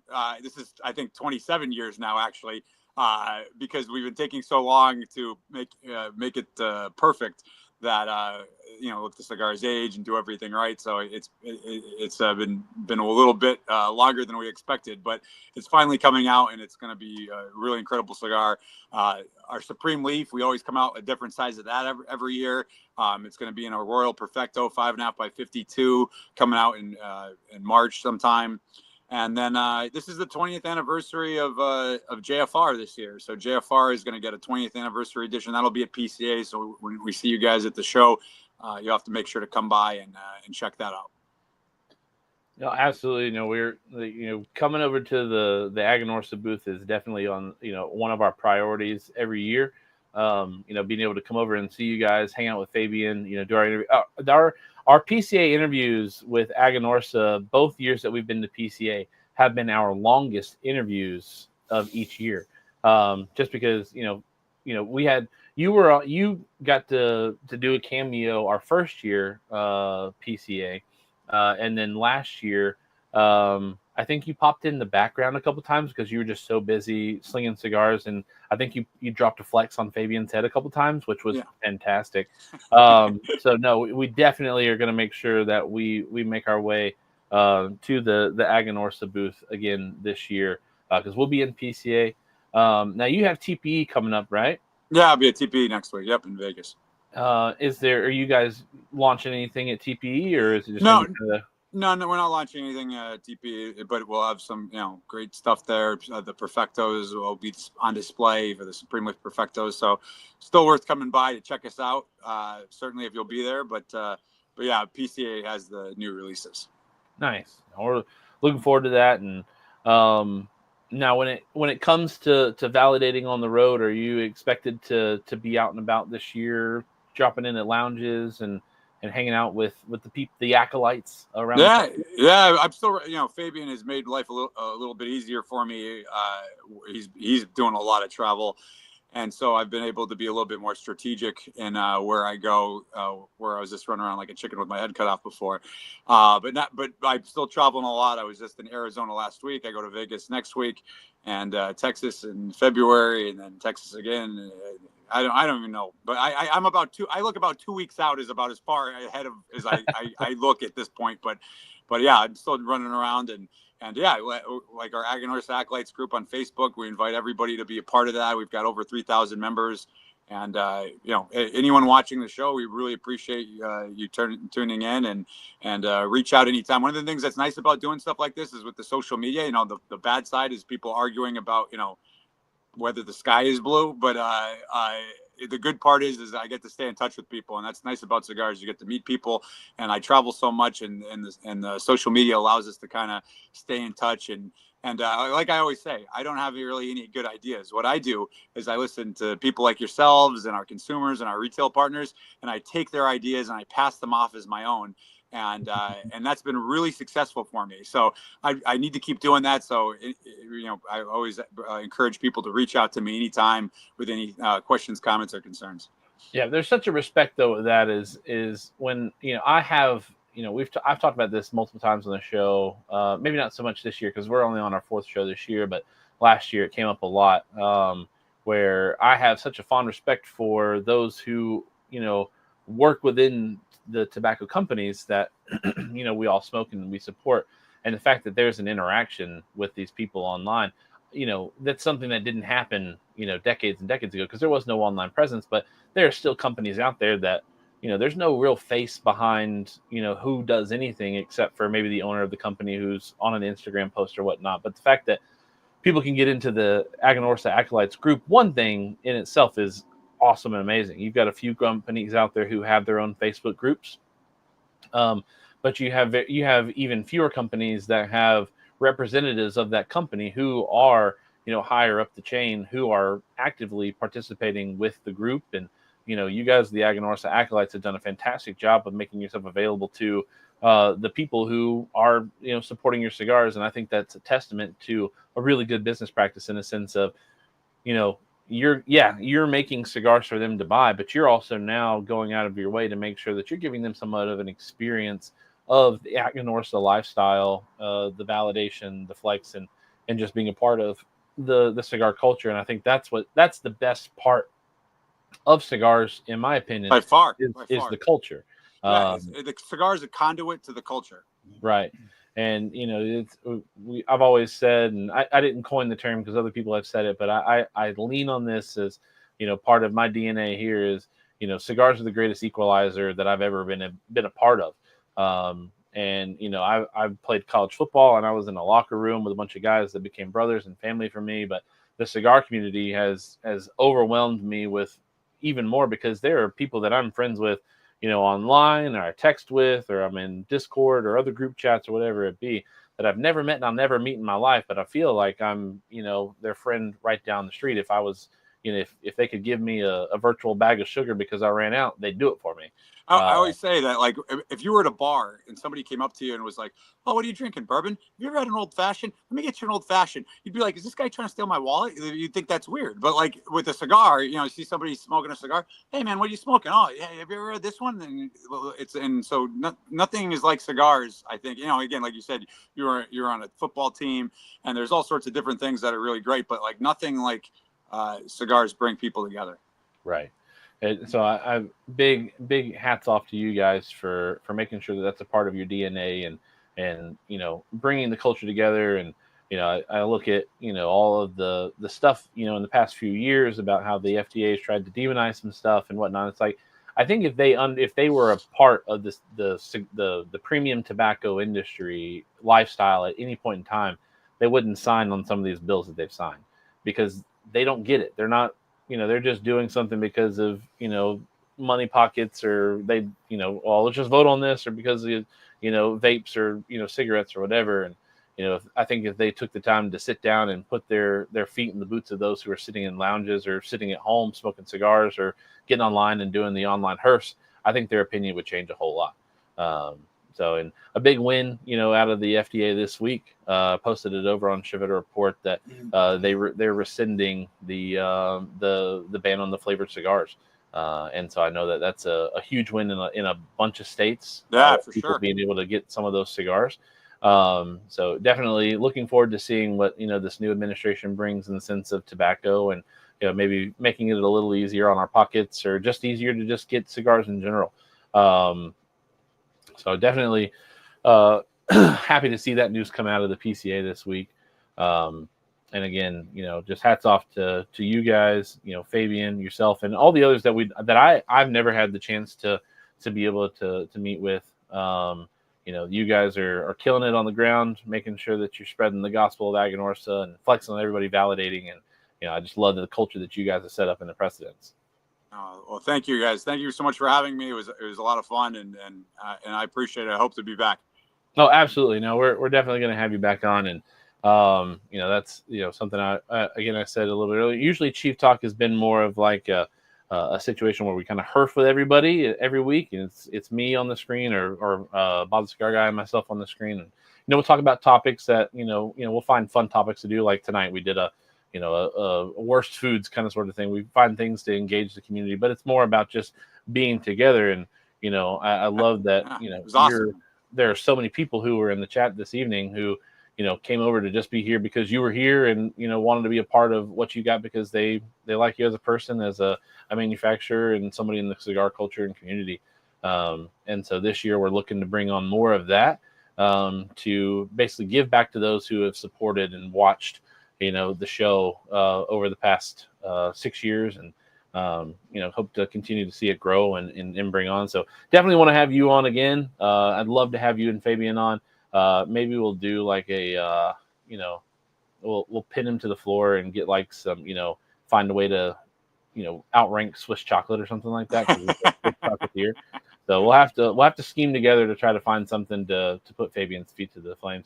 Bob Cigar Guy, before we close out, do you have any closing statements? This has been one of my favorite shows that I got to be a part of. This is fantastic. Terence is one of the best guests we've ever had. It just felt like we were sitting together in a room smoking a cigar, which is just amazing to me. Aganorsa is an amazing company. When I was talking with Fabian at PCA a couple years ago, he basically said, people say they've never smoked an Aganorsa, and that's probably not true because so many manufacturers use Aganorsa tobacco.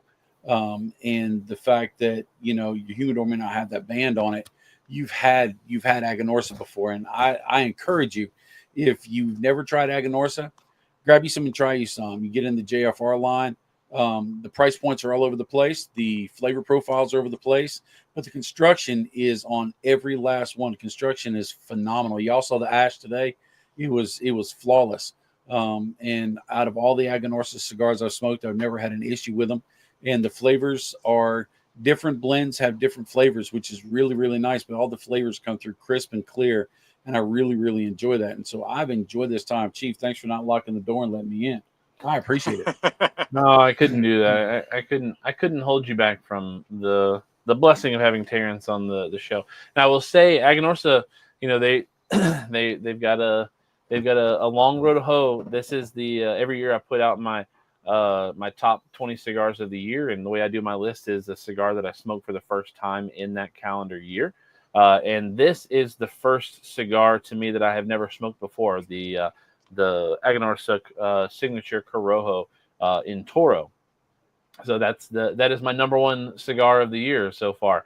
So they've got a lot of the year left to make sure they stay up on that pedestal. But that was a really good cigar. I really enjoyed that cigar. Corojo is a wrapper that I've started to really come around and enjoy. It has not unseated my Ecuadorian Habano, but that Corojo, that was a really good cigar. So I'm looking forward to smoking more of them and seeing how far they stay or how high they stay on my list this year as the year continues. The year is young, and there's more cigars that are coming out from Aganorsa this year that could unseat it, and maybe I've got 7, Aganorsa cigars on my list this year. Who knows? So we'll see. But Aganorsa is number one at the moment. From your mouth to God's ears. All right. Well, Terence, thank you for hopping on with us. Thank you for hanging out with us. It was a fantastic time having you on the show again. We're going to have you on later this year, or might even not even be later. It might be sooner rather than later. We'll have to exchange calendars again. I got to make sure I catch you within a 2 weeks notice. But I'll make sure to remember when industry things are starting to happen, like TPE and PCA and some of the other vendor events that go around the year. For those of you who are still watching, if you have a chance to get Aganorsa cigars at your cigar lounge, check them out. If you haven't, if you do, continue validating. Get over to the Aganorsa Acolytes Facebook page and jump in with the community over there. All the stuff. If there's an Aganorsa event that happens to be coming into your area soon, go check them out. I'm looking forward to, seeing the next Aganorsa event that pops up in my area. I keep getting on to Fabian about coming in my area because I'd love for him to come out here again.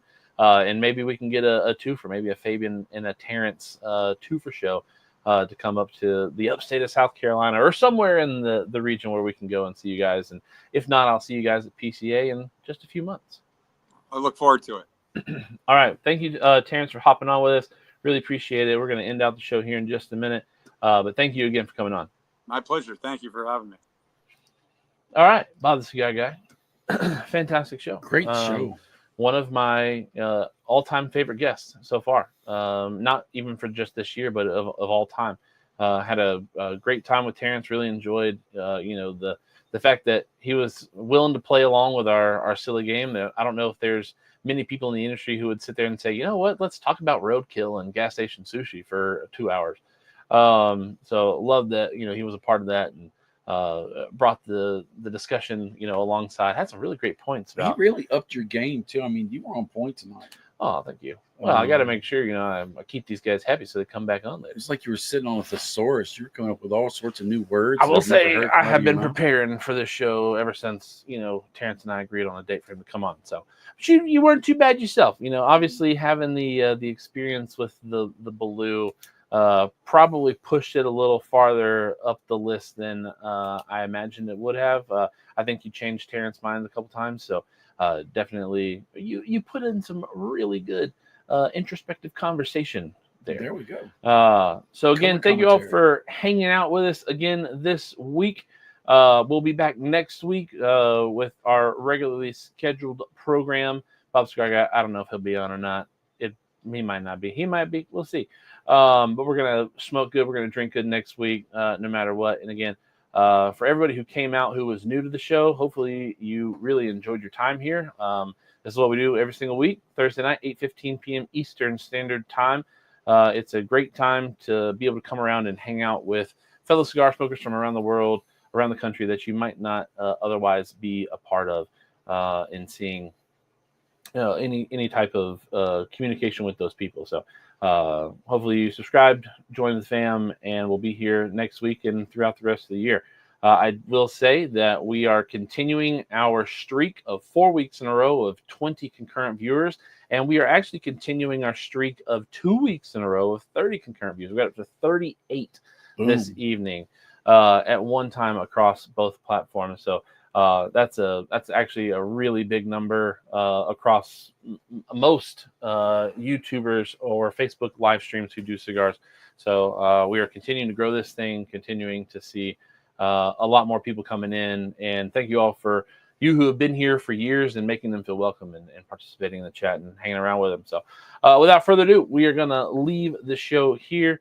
I'm going to come over here one more time. I'm going to change my background for a second and come over right here and make sure we say a big thank you as we close out the stream to our partners who make sure that we bring you Chief Talk every single week with Drew Estate Cigar and Quality Importers. Again, if you have the chance to pop into a lounge and pick up some Drew Estate cigars or go to a cigar event that Drew Estate is hosting with one of their reps in your area, please do. We would love to see you guys smoking those cigars, smoking everything that they have available to the public through their catalog of cigars and Quality Importers. Again, with Quality Importers, they are our swag makers. If you go to the only link in the description to ChevetteReport.com, go up to the top, click the merch tab. You can get yourself a Bob the Cigar Guy or Chief lighter in black or olive drab green. You can get a cutter, or you can get yourself a 5-count humidor with either Bob the Cigar Guy's logo or my logo on it. Or if you want, you can get yourself a whole matching kit over there as well. So without further ado, we're going to end this shebang on a high note, and we will see you next week. Have you checked out ChevetteReport.com? It's the newest cigar media outlet to keep you in the know with all things cigar lifestyle related. From press releases to reviews, we have it all covered. Be some of our first members to join ChevetteReport.com and be a part of the next step in the cigar culture.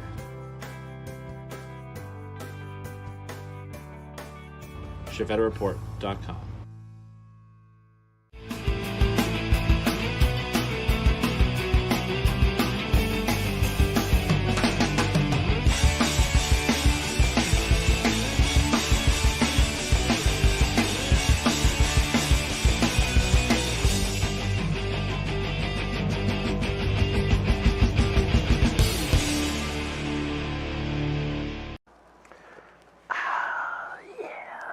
time to relax. Whew. Man, I'm beat. Whew.